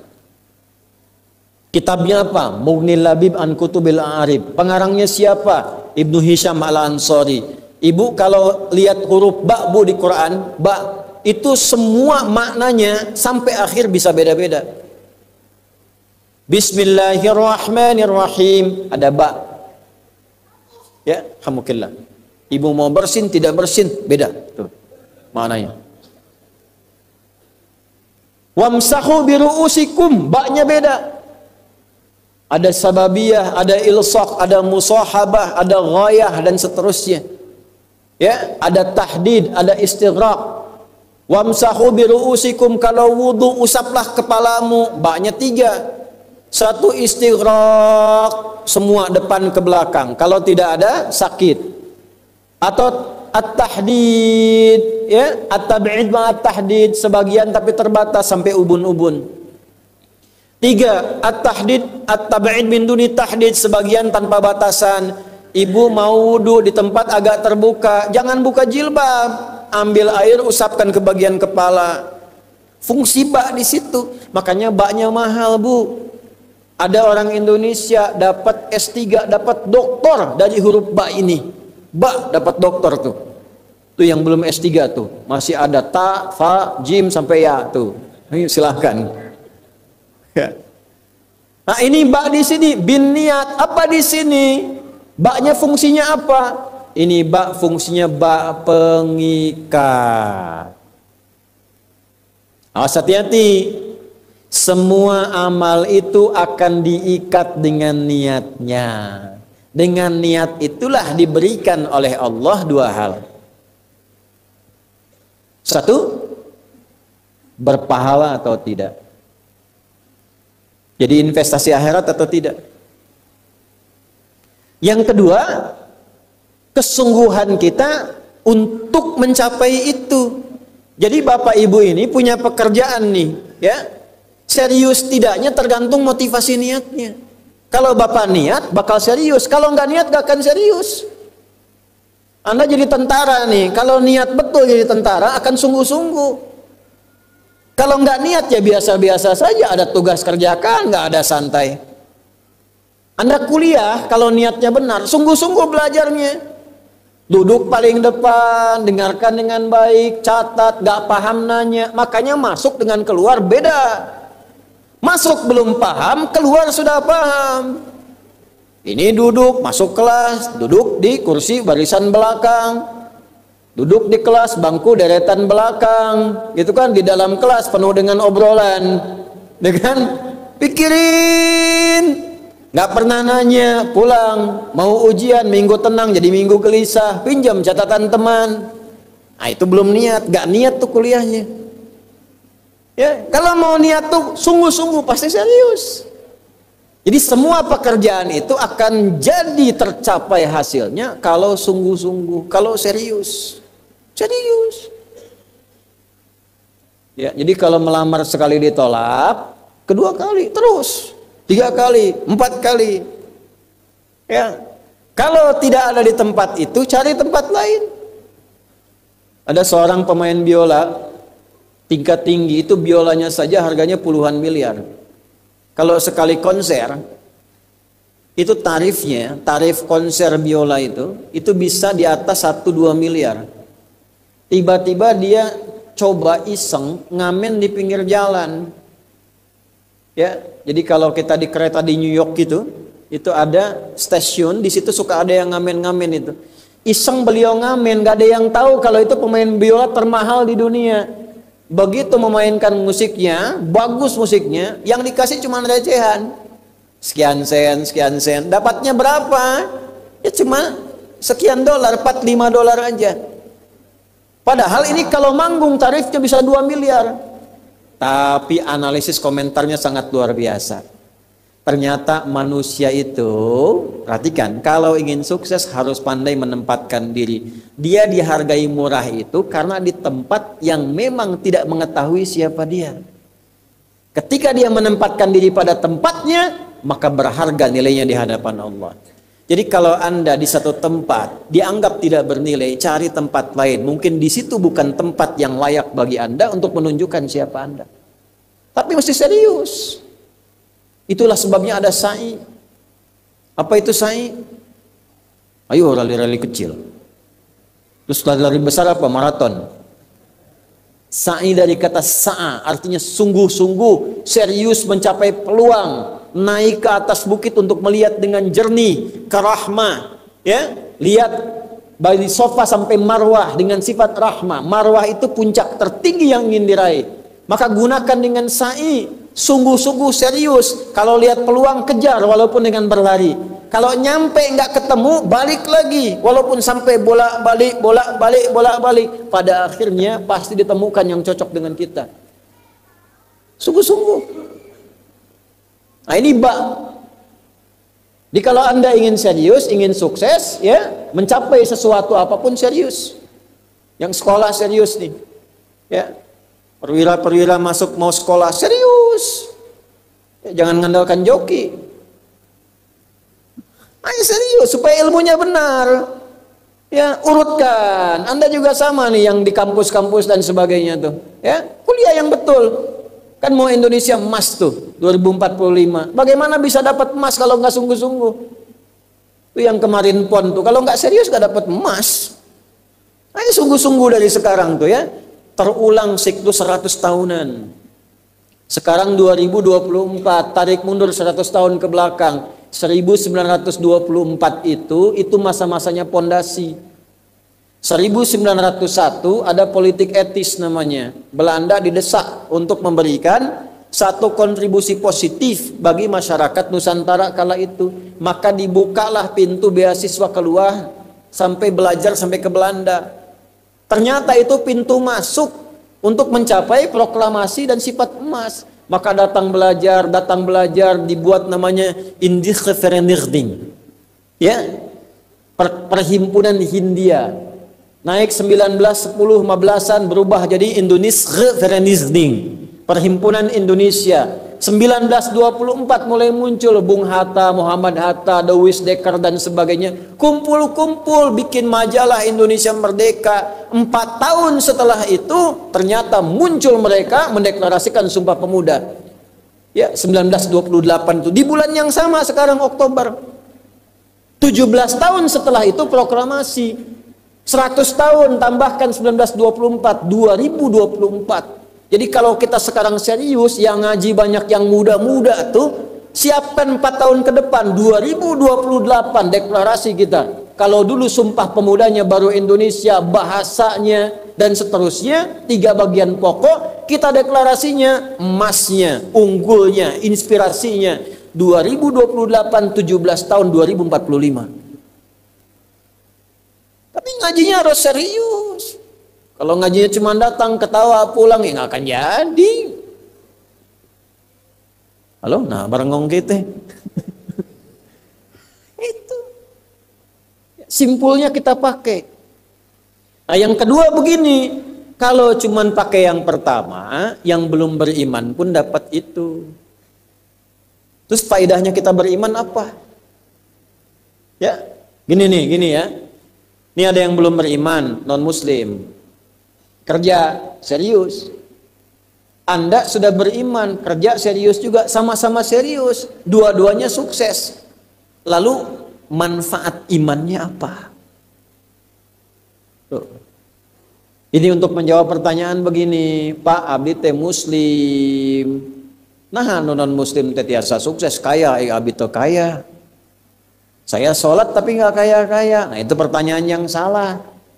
Supaya kaya itu penyebabnya bukan sholat, tapi serius, sungguh-sungguh. Kalau sungguh-sungguh kerja, sukses. Sungguh-sungguh belajar, sukses. Sholat itu, nah ini mendampingi kesuksesan dengan keberkahan.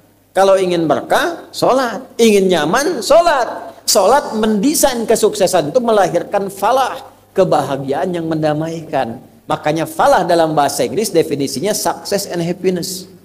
Sukses dan bahagia. Balik ke sini, ke hadis tadi. Lalu apa manfaatnya di situ huruf ba itu? Niat itu apa? Merubah rutinitas menjadi ibadah. Ini yang mahal. Ini Pak, gini Pak ya. Bu. Ini apa Bu? Gelas. Isinya air. Fungsi air itu menghilangkan haus. Caranya minum. Tiap hari kita itu minum. Sesuatu yang dilakukan terus-menerus namanya rutin. Disifati jadi rutinitas. Minum itu rutinitas. Tidak minum bahaya buat ginjal. Minum kita. Tapi yang kedua begini, gimana caranya rutinitas itu jadi ibadah? Tuh. Minum tapi jadi ibadah. Apa fungsinya ibadah? Supaya dapat bekal. Bekal buat apa? Bekal buat pindah. Pindah kemana? Pindah ke alam baru ketika meninggalkan dunia. Ini konsepnya nih. Saya ingatkan betul ya. Yang kedua ini yang paling penting, paling serius. Biasanya setan itu kalau sudah masuk bab ini, itu dia beraksi sekuat tenaga. Hati-hati akan membuat Anda ngantuk, mengganggu pikiran Anda gitu ya. Hati-hati itu saya ingatkan dari sekarang tuh. Awas tuh ya. Masalah ibadah Mas setan jago itu ya. Anda baca Al-Quran tuh tahan 1 jam. Al-Quran 10 menit dibikin ngantuk. Urusan ibadah Mas setan juara lah di situ tuh buat menggoda ya. Ya balik sini, lihat baik-baik. Siapa yang akan hidup selamanya di dunia? Ayo angkat tangan. Gak ada. Orang terkuat di muka bumi Firaun. Jaringannya luas, tentaranya banyak, hartanya melimpah, supportnya tinggi. Tapi se-Firaun-Firaunnya tewas juga. Selesai. Nah, artinya apa? Kita akan meninggalkan ini karena kehidupannya sementara. Karena itu bagi orang yang sudah meninggalkan dunia, disebut diumumkan telah meninggal dunia. Nah kita punya iman kalau meninggal pindah kemana? Kan ditanya. Akal kita kan bertanya, ini pindah meninggal dunia, meninggalkan dunia pergi kemana?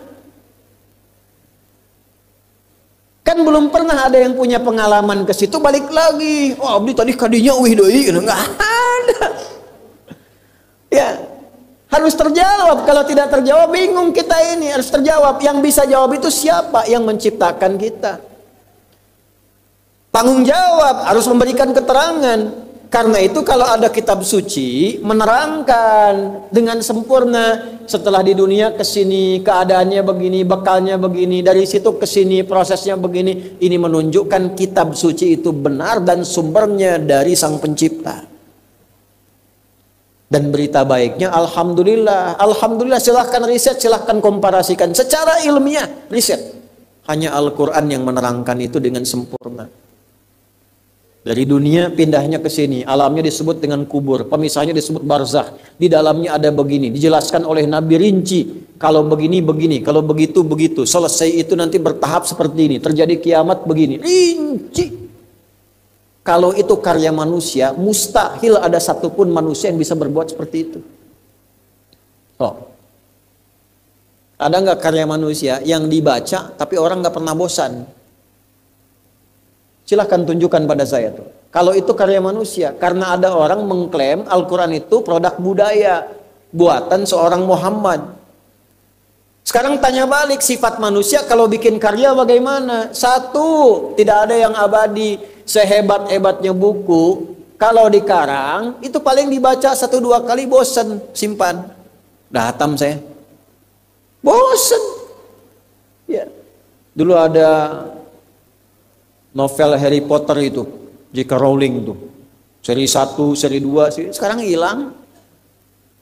Udah baca jadi film selesai bosen, simpan bosen. Quran tidak ada orang bosan.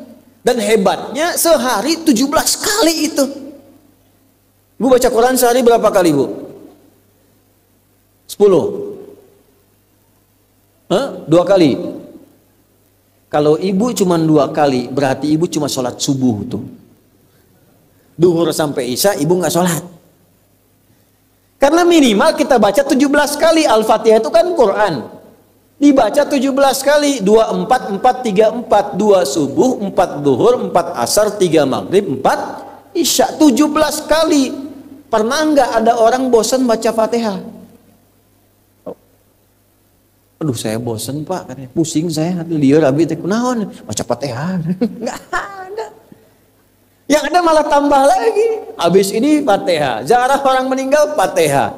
Ya, mau masuk ini Fatihah. Nggak ada bosan-bosannya. Coba bandingkan dengan karya manusia. Dan yang kedua, karena itu jadi ibadah, maka setan tampil di situ, dibuatlah orang cepat ngantuk. Kalau karya manusia biasa, firman Allah ngantuk langsung. Makanya kita berlindung pada Allah yang tidak mengantuk. Allahu la ilaha illa huwal hayyul la ta'khudhuhu sinatu wala naum. Kenapa? Karena ada yang menggoda bikin ngantuk. Nah ini korban tuh. Bikin. Padahal baru 1 ayat. Nun. Plek. Apalagi subuh. Hebatnya di kita, bandingkan dengan di Madinah. Subuh itu kan ada lafaz adzan, as-salatu khairum minan naum. Di Madinah salatnya yang panjang. As-salatu khairum minan naum. Naumnya pendek. Saya baru dari sana. Di Bandung naumnya yang panjang. As-salatu khairum minan naum. Wajar sarare tadi. Naum ya naum.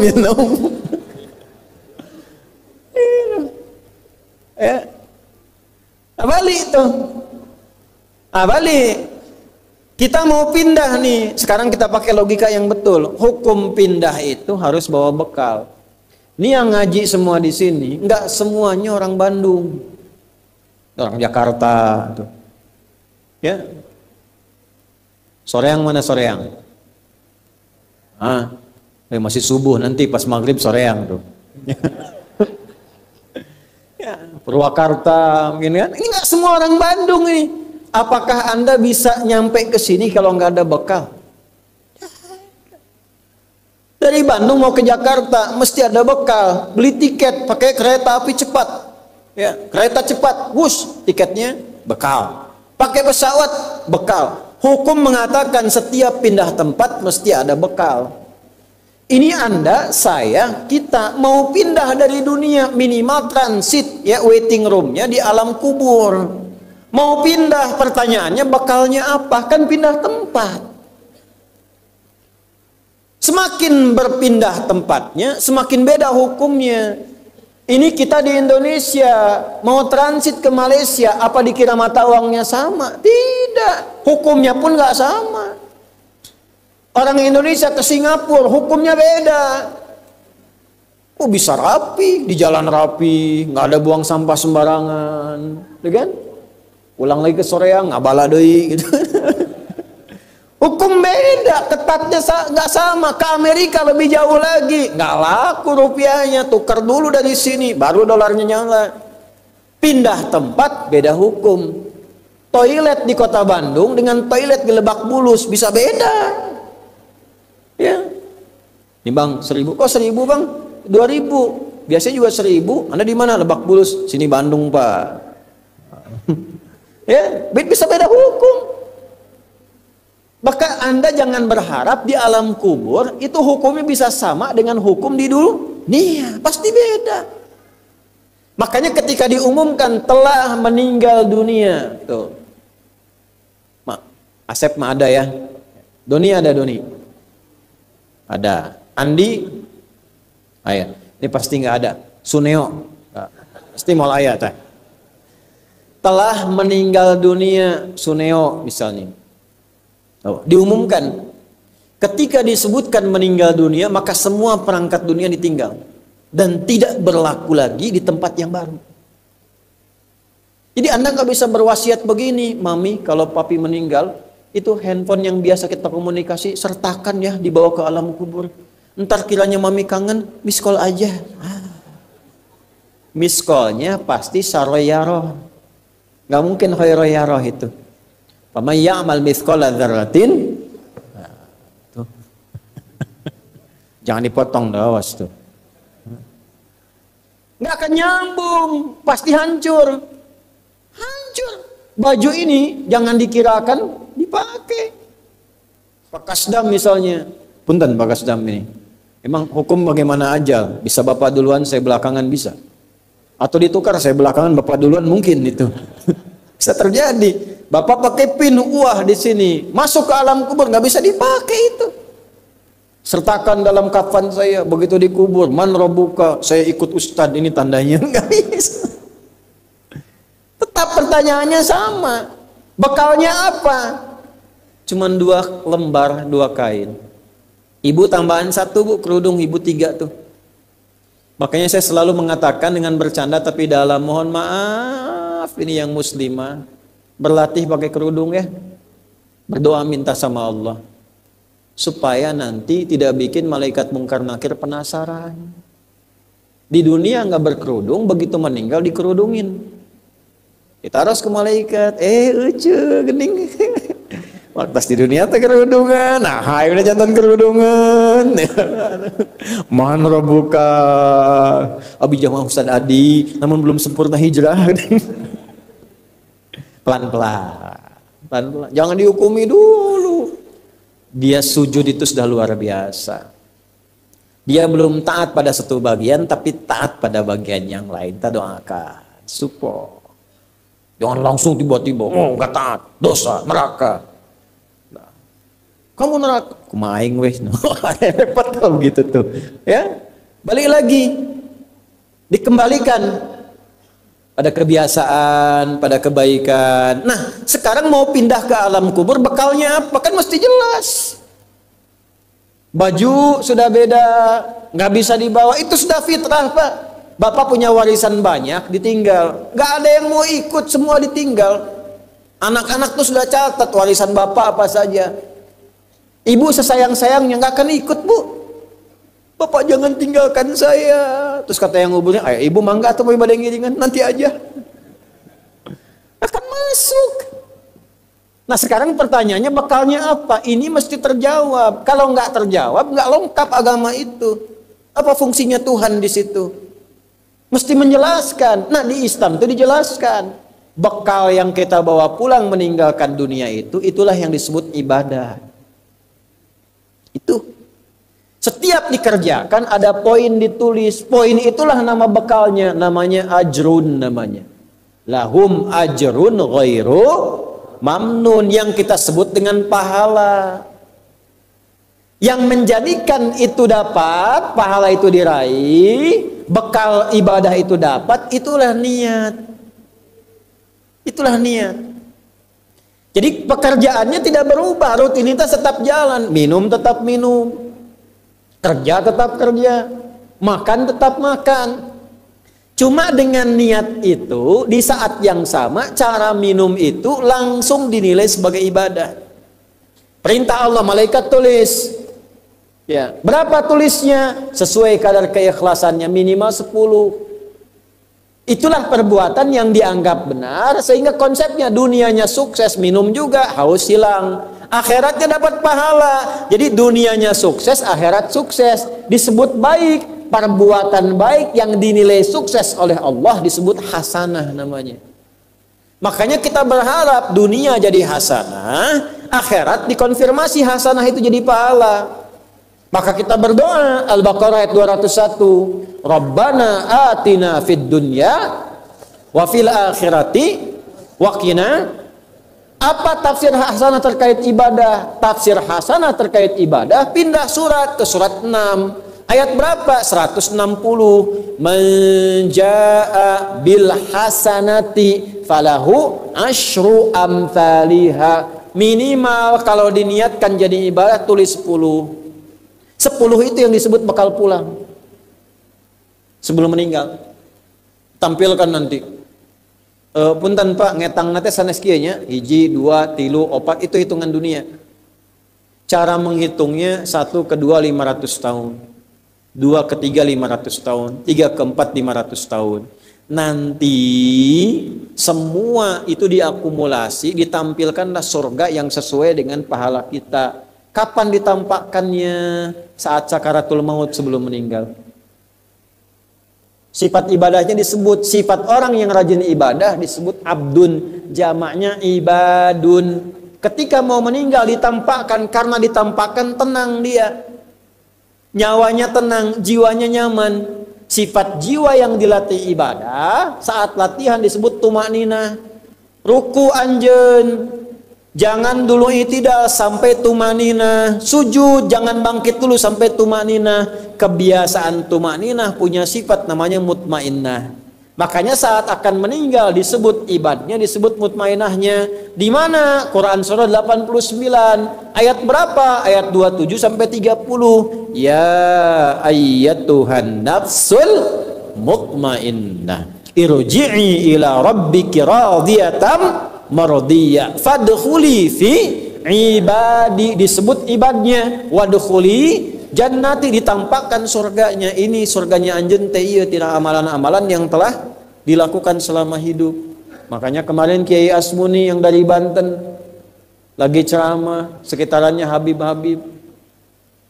Kiai Asmuni itu punya anak seangkatan kakak saya. Waktu mau nikah minta Pak D saya ngantar uak kami di Banten. Beliaunya ngantar saya nikah ke Lasem.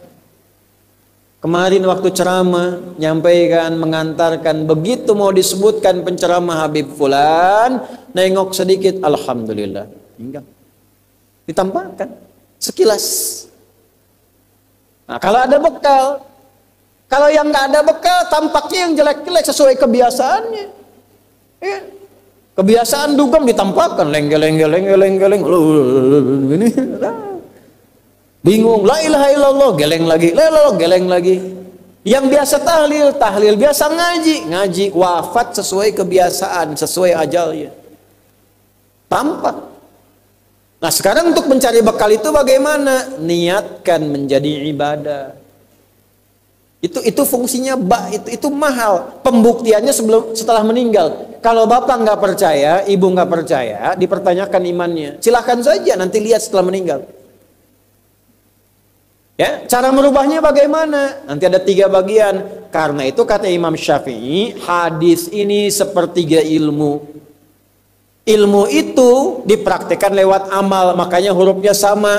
Ain, lam, mim saat belajar. Ain, mim, lam ditukar, lamnya ke belakang, mimnya ke tengah. Saat diamalkan hurufnya sama. Orang yang mengerjakan itu ain pakai alif, lam dan mim, alimun. Tempatnya alamun, tanda-tanda orang itu kenal Allah, maka dia pakai ilmu. Ilmunya dia amalkan, hurufnya sama semua. Ilmun, amalun, alimun, alamun. Allah disebutnya apa? Rabbil alamin, jama' alhamdulillahi rabbil alamin. Jadi kalau kita pakai ilmu, gunakan. Begitu digunakan, tuliskan pahalanya. Kata Imam Syafi'i, hadis ini sepertiga ilmu. Karena ilmu itu ada 3. Ilmu tentang lisan, ilmu tentang perilaku tubuh bagian luar, ilmu tentang hati. Semua perilaku kita bergantung 3 hal tadi. Contoh lisan. Penitia, kalau ada teh manis, bagus banget itu. Enggak, ini contoh, bukan minta. Nah, ini saya sudah ada minuman, nggak usah bikin teh manis. Contoh aja, contoh, ya. Kalau ada teh manis, bagus banget itu. Itu lisan. Begitu lisan keluar, panitia langsung mikir, aduh, nggak dibikin tadi katanya. Oke, coba di belakang dibikin. Walaupun ustadznya bilang contoh, langsung bikin misal, contoh gitu kan. Itu lisan. Kerjakan, siap kerjakan, komando, jalan, lisan. Jadi perilaku kita kadang bergantung lisan. Makanya ada ayat dan hadis tentang lisan. Hati-hati. Kepleset lisan lebih parah dibanding kepleset kaki. Bapak kepleset kaki bisa diluruskan lagi. Kepleset lisan lama, Pak. Prajurit keluar dari sini, keluar. Caci maki tuh panglima tuh. Jangan dipotong videonya, yang contoh ini mah, contoh. Kepleset lisannya, selesai karirnya.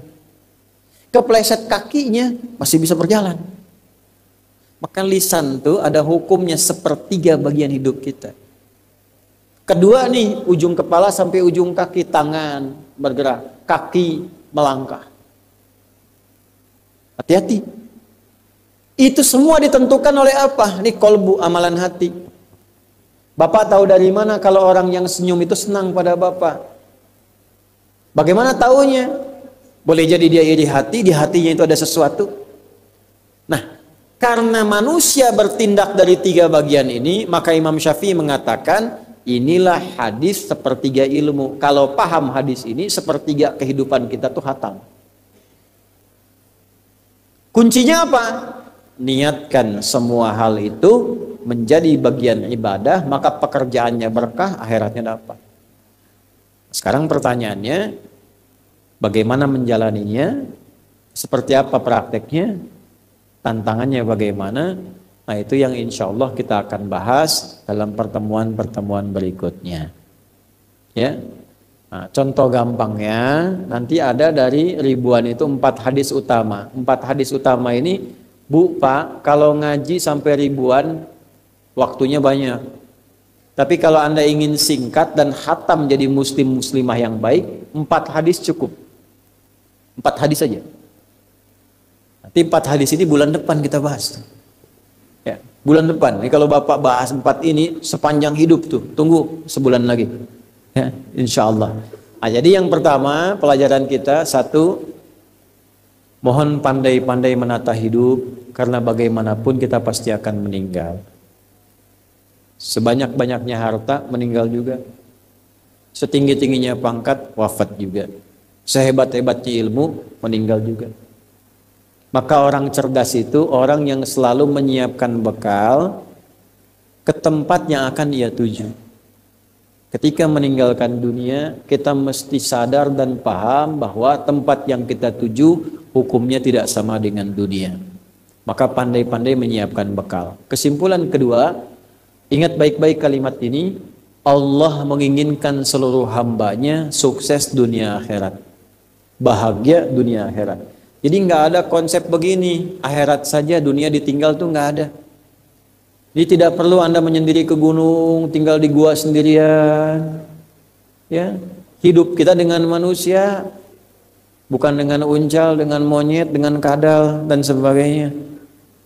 Ya, bersosialah dengan manusia, balik lagi, dan punya cita-cita yang jelas. Harus sukses di bidang apa, disiapkan dari sekarang. Tapi yang kedua, jangan sampai sukses dunia, nestapa akhirat. Cari bekal yang baik, cara menyiapkannya, maka hadis ini mengajarkan setiap menjalani rutinitas, niatkan sebagai ibadah. Bangun tidur, jadikan ibadah. Mau mandi, jadi ibadah. Mau berpakaian jadi ibadah, makan jadi ibadah, kerja dari tidur sampai tidur lagi jadi ibadah. Bagaimana cara menjadikan itu sebagai ibadah? Niat niatkan sebagai ibadah kepada Allah Subhanahu wa ta'ala. Pertanyaannya, bagaimana cara meniatkannya? Apakah diniatkan dengan dilafadzkan, niat saya minum air bening ini di cangkir yang telah disiapkan lillahi ta'ala karena Allah. Bismillahirrahmanirrahim. Alhamdulillah rabbil alamin. Apakah seperti itu? Atau ada yang lain? Kalau sholat bagaimana? Apakah saya niatkan? Niat saya menunaikan sholat subuh 2 rakaat menjadi makmum lillahi ta'ala. Kalau diterjemahkan bahasa Arab, usolli fardhu subhi raka'ataini makmuman lillahi ta'ala, mustaqbilal qiblati makmuman lillahi ta'ala. Apakah demikian atau cukup dalam hati? Seperti apa prakteknya? Nah, itu nanti bulan depan kita bahas ya. Di pembahasan kita pelan-pelan supaya paham dulu, supaya mengerti dulu, baru kita simpulkan dalam keseharian kita. Kemudian yang terakhir sebelum saya tutup, hati-hati jangan sampai kegiatan kita menjadi rutinitas dunia saja. Hati-hati, ini kuliah aja sayang, gak dapat akhiratnya. Silahkan lulus ITB, lulus Unpad, Unpar dan sebagainya, silahkan. IPK 4 bagus, dapat ijazah mahasiswa terbaik, istimewa. Tapi jangankan Anda yang belum beriman pun bisa seperti itu. Lantas apa manfaatnya iman Anda? Tinggi-tinggi Anda kuliah sampai doktor, dapat gelar pengajar dan jadi profesor, tapi nggak kenal Allah, nggak sukses Anda. Kalah sama anak TK. Ya, belum tinggi sudah kenal Allah. Anak TK sekarang hafal Quran, ini anak-anak ini nih.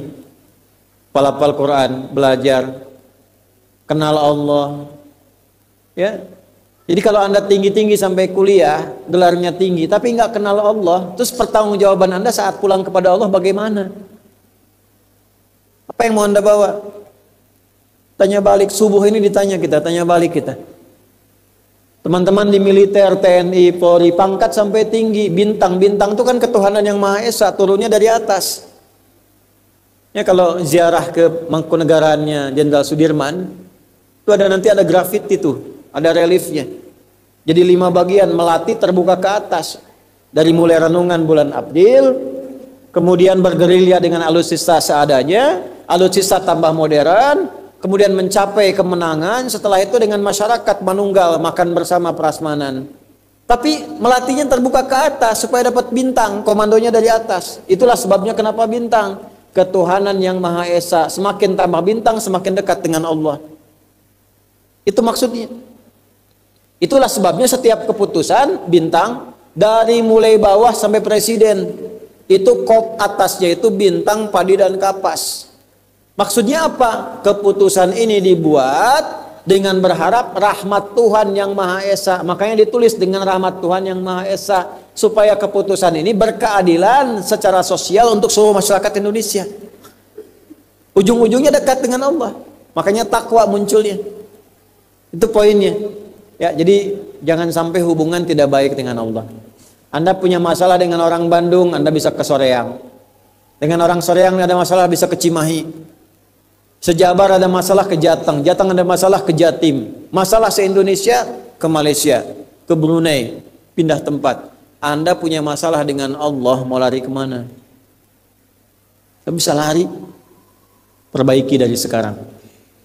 Ya, yang belum sholat tepat waktu, usahakan latihan. Yang mau tobat terus tobat. Ustadz, bagaimana kalau saya tobat? Kerjakan lagi, tobat lagi, tobat lagi, tobat lagi, sampai Anda bisa menangis. Ya, kalau sudah tidak bisa menangis, tangisi dari Anda yang belum bisa menangis. Sampai mudah-mudahan wafatnya dalam keadaan tobat. Tercatat husnul khatimah karena tobatnya. Jangan menyimpulkan kalau sudah bagus amalan selamat. Ada Tha'labah, itikafnya paling depan, tapi suul khatimah. Tapi ada Wahsy, ya, membunuh paman Nabi, bisa masuk surga. Ini pembunuh loh, nggak main-main paman Nabi, di ujung tobat, dan dia membunuh Musailamah al-Kadzab. Makanya disebut itu tombaknya, tombak neraka dan tombak surga. Kalau cuman ke Hamzah bin Abdul Muttalib radhiyallahu ta'ala anhu, neraka dia. Tapi ketika taubat la ilaha illallah, gugur semua dosanya. maka digunakan tombaknya untuk kebaikan. Selesai, Musailamah al-Kadzab, memasukkan dia ke surga. Ikrimah itu anaknya Abu Jahal. Jangan disimpulkan kalau pernah ada orang tua nggak baik, anaknya bisa nggak baik. Belum tentu. Jangan merasa aman jadi anak kiai. Jangan merasa aman, jangan merasa bangga. Kalau nggak ada iman yang bagus, nggak akan selamat. Dekati Allah oleh semua kita. Nah, ini hadis mengajarkan itu, singkat, padat, tapi insya Allah dalam. Ini materi yang disampaikan. Pengumumannya 3. 1. Ini yang paling penting. Kita ini negara besar. Merdekanya atas berkat rahmat Allah yang Maha Kuasa. Dijaga rahmat itu. Dijaga rahmat itu. Dijaga berkah itu. Dengan cara apa? Memakmurkan negeri kita ini sesuai kemampuan kita di bidangnya masing-masing. Dan bersinergi. Makanya saya berharap ini TNI ini didampingi ya, dampingi. Dulu kalau TNI ini bergerak kemana, long march, itu ada masyarakat siapkan makanan, jamu berangkat lagi, gitu ya. Nah suasana itu hidupkan lagi. Anda yang sukses-sukses itu ya, dampingi, bantu, gabung jadi satu, yang baik-baik, jaga kedamaian. Ini mau pilkada jangan ribut, biasa saja.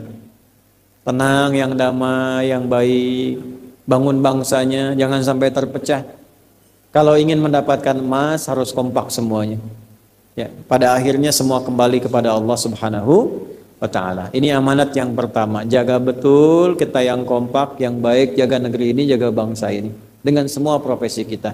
Saling mendampingi, saling menjaga. Karena itu Pak Kasdam izin ya, yang bulan depan ini kalau bisa tuh ya Persit, Rabu, nanti teman-teman support. Kalau ada kotak infak tuh ya jalan tuh, bukan mobil-mobilan tuh.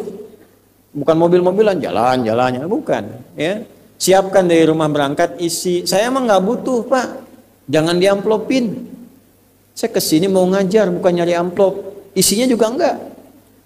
Ya, balikin lagi supaya masjidnya hidup. Ya, satu saf tuh ya, satu saf atur tuh. Balikan ke masjid, ya pakai buat proses kajian-kajian masjid ini supaya hidup, dijaga. Kalau bisa kolektifkan, marbotnya ditambah nanti. Saya nggak perlu. Ya, kontrak saya sama Allah untuk ngajar. Jadi kalau Bapak Ibu ngundang, prinsip saya cuma 2. 1, waktunya ada. Yang kedua, sehat. Ibu bapak nggak usah mikirkan macam-macam. Nggak usah sampai iuran bikin ini. Kalau ada orang ngundang saya terus bikin pamflet, infak sekian, iuran ini itu pasti palsu. Nggak ada seperti itu. Saya itu kalau ada berangkat tiket pun beli sendiri, berangkat sudah selesai. Allah pasti berikan kelengkapannya. Ini nggak usah Anda mikir-mikir. Kalau kajian-kajian tuh nggak usah nyiapkan amplop kayak gitu, nggak usah. Ngisi aja. Insya Allah Allah sudah mudahkan. Ya, itu 1 tuh. Yang kedua, ini penting. Yo yang sudah S1 naik lagi. Insya Allah nanti ada beasiswa. Ya, yang S1 sudah selesai, ada S2 masih ada peluang tuh. Ke Timur Tengah. Ya, Timur Tengah. Yang sudah, ini ada 2 tipe nih. Untuk yang umum, misalnya nih, ya maaf ya. Yang umum di biologi, di kimia, di fisika, arsitektur, itu ada jurusan dibuka di luar sambil menghafal Quran. Ya, ada yang di Saudi, ada yang di Libya, ada yang di Mesir, ada yang macam-macam itu. Ada sudah mulai dibuka. Itu jurusannya untuk S2. Ada yang bidang agama, kalau sudah lulus ada peluang lagi nih. Ya, itu disiapkan. Nanti insya Allah dalam waktu dekat ada penerimaan lagi untuk yang S2. Ada peluangnya. Yang ketiga, ini anak-anak nih ya, nanti yang betul ya, yang serius ya. Ini anak-anak kita Bapak Ibu sekalian tolong didoakan. Ada yang putra, ada yang putri. Mereka ini kami siapkan memang khusus untuk calon ulama. Jadi saya bikin pesantren, pertama diwakafkan supaya tidak ada kesan rebutan ke depan ini itu nggak ada. Wakaf lillah. Yang kedua nggak ada biaya, semua masuk dengan badan. Ujung kepala sampai ujung kaki, dari pakaian sampai sendal, sampai hijab, sampai macam-macam itu semua disiapkan. khusus dibuat untuk mencetak ulama saja. Jadi dalam setahun cuma 40 diterima, tapi mewakili insya Allah seluruh Indonesia. Belajarnya sampai S3. Jadi selesai 6 tahun, berangkat ke Timur Tengah sampai S3, pakar di bidang masing-masing, pulang lagi. Nanti ngisi di tiap daerahnya masing-masing. Insya Allah nanti beberapa akan dibangunkan di daerah-daerah supaya tidak semua harus ke Banten. Insya Allah kita mulai dari Sumatera dulu nanti ya, barat, selatan, dan utara. Ya itu insya Allah dalam waktu dekat akan dibuat cabangnya sehingga nanti setiap daerah sudah ada tempatnya masing-masing. Ya, nah diharapkan nanti ilmunya bersanad kembali lagi dan bisa bersinergi dengan kebutuhan-kebutuhan negara kita untuk ke depan. Saling mendoakan, mudah-mudahan Allah ridhai. Kita akhiri sama-sama dengan berdoa, mudah-mudahan doa kita diterima oleh Allah Subhanahu wa taala. Allahumma taqabbal minna innaka antas sami'ul 'alim wa tub 'alaina innaka antat tawwabur rahim. Allahumma nahmaduka hamdan kama 'allamtana an nahmadak wa nashkuruka syukran kama 'allamtana an nashkuraka antal muqaddim wa antal muakhir biyadikal khair innaka 'ala kulli syai'in qadir. Rabbana la tada' lana fi maqamina hadza dhanban illa ghafartah. Ya Allah, bila ada pendosa di sekitaran tempat ini atau di masjid ini, jangan biarkan ada satupun yang meninggalkan masjid ini kecuali Engkau ampuni seluruh dosa-dosanya. Wala hamman illa farajtah, jika ada yang tengah merasakan kegelisahan mohon tenangkan hatinya. Wala dainan illa qadaitah, jika ada yang hidupnya sedang terlilit utang piutang maka luaskan rezekinya untuk dapat melunasi utangnya. Wala maridan illa syafaitah, jika ada yang sakit mohon sembuhkan ya Allah. Wala asran illa yassartah, jika ada yang merasakan kesulitan dalam hidupnya maka mudahkan seluruh kehidupannya. Allahumma ya arhamar rahimin ihfad biladana Indonesia waj'alha baldatan thayyibatan anta tardaha. Ya Allah, mohon jaga negeri kami tercinta Indonesia, jadikan negeri yang makmur, negeri yang baik, negeri yang Kau ridai. Allahumma barik ya Allah syu'abaha ya arhamar rahimin waj'alhum tayyibin as-salihin al-mu'minin al-muttaqin. Ya Allah, jadikan seluruh penduduk Indonesia orang-orang yang baik, orang-orang yang taat kepadamu ya Allah. Jauhkan dari perpecahan, satukan dalam kebaikan. Wahfad umara ya Allah wa ru'asata waj'alhum udala liyukhaffifu hisabahum yaumal qiyamah. Ya Allah, mohon bimbing para pemimpin kami di semua levelnya. Sehatkan mereka, lindungi mereka, berikan hidayah dan taufik supaya adil dan baik memimpin negeri untuk meringankan hisab mereka saat kembali kepadamu di hari akhirat. Allahumma hfadh ulama'ana waj'alhum mukhlashina lakad-din. Ya Allah, mohon jaga para ulama kami, ikhlaskan para ulama kami, jadikan ulama yang mencerahkan, menyatukan, jauhkan dari perpecahan, jauhkan dari keburukan. Allahumma hfadh ya Allah hadzal qadam, ya Allah qadam 3 Siliwangi. Allahumma hfadh za'imah ya arhamar rahimin wa kullu junudah ya arhamar rahimin wa barik fi makaniha. Ya Allah, mohon jaga di qadam 3 Siliwangi pada khususnya, jaga panglimanya, jaga seluruh stafnya ya Allah, jaga seluruh prajuritnya, berkahi seluruh tempat yang dipijak di dalamnya, sabarkan keluarganya, sejahterakan kehidupannya, dan jadikan semua pekerjaan mereka bernilai pahala untuk menjadi kebanggaan saat kembali kepadamu di akhirat kelak ya arhamar rahimin. Allahumma ja'alna min ummati nabiyina sayyidina Muhammad sallallahu alaihi wasallam. Ya Allah, mohon jadikan kami semua umat Nabi Muhammad Rasulullah sallallahu alaihi wasallam. Tanamkan pada hati kami rasa cinta pada Rasulullah. Jauhkan kami dari keburukan, jauhkan dari sifat-sifat yang tidak disukai oleh Nabi. Rabbana atina fid dunya hasanah wa fil akhirati hasanah wa qina adzabannar. Wa sallallahu ala sayyidina Muhammad wa ala alihi wa sahbihi ajma'in. Wa akhiru da'wana subhanakallahumma rabbana wa bihamdika nashhadu an la ilaha illa anta nastaghfiruka wa natubu ilaik. Walhamdulillahi rabbil alamin. Terima kasih atas perhatiannya di subuh kali ini. Mohon maaf bila ada kekurangan. Semoga kita bertemu di lain kesempatan. Assalamualaikum warahmatullahi wabarakatuh.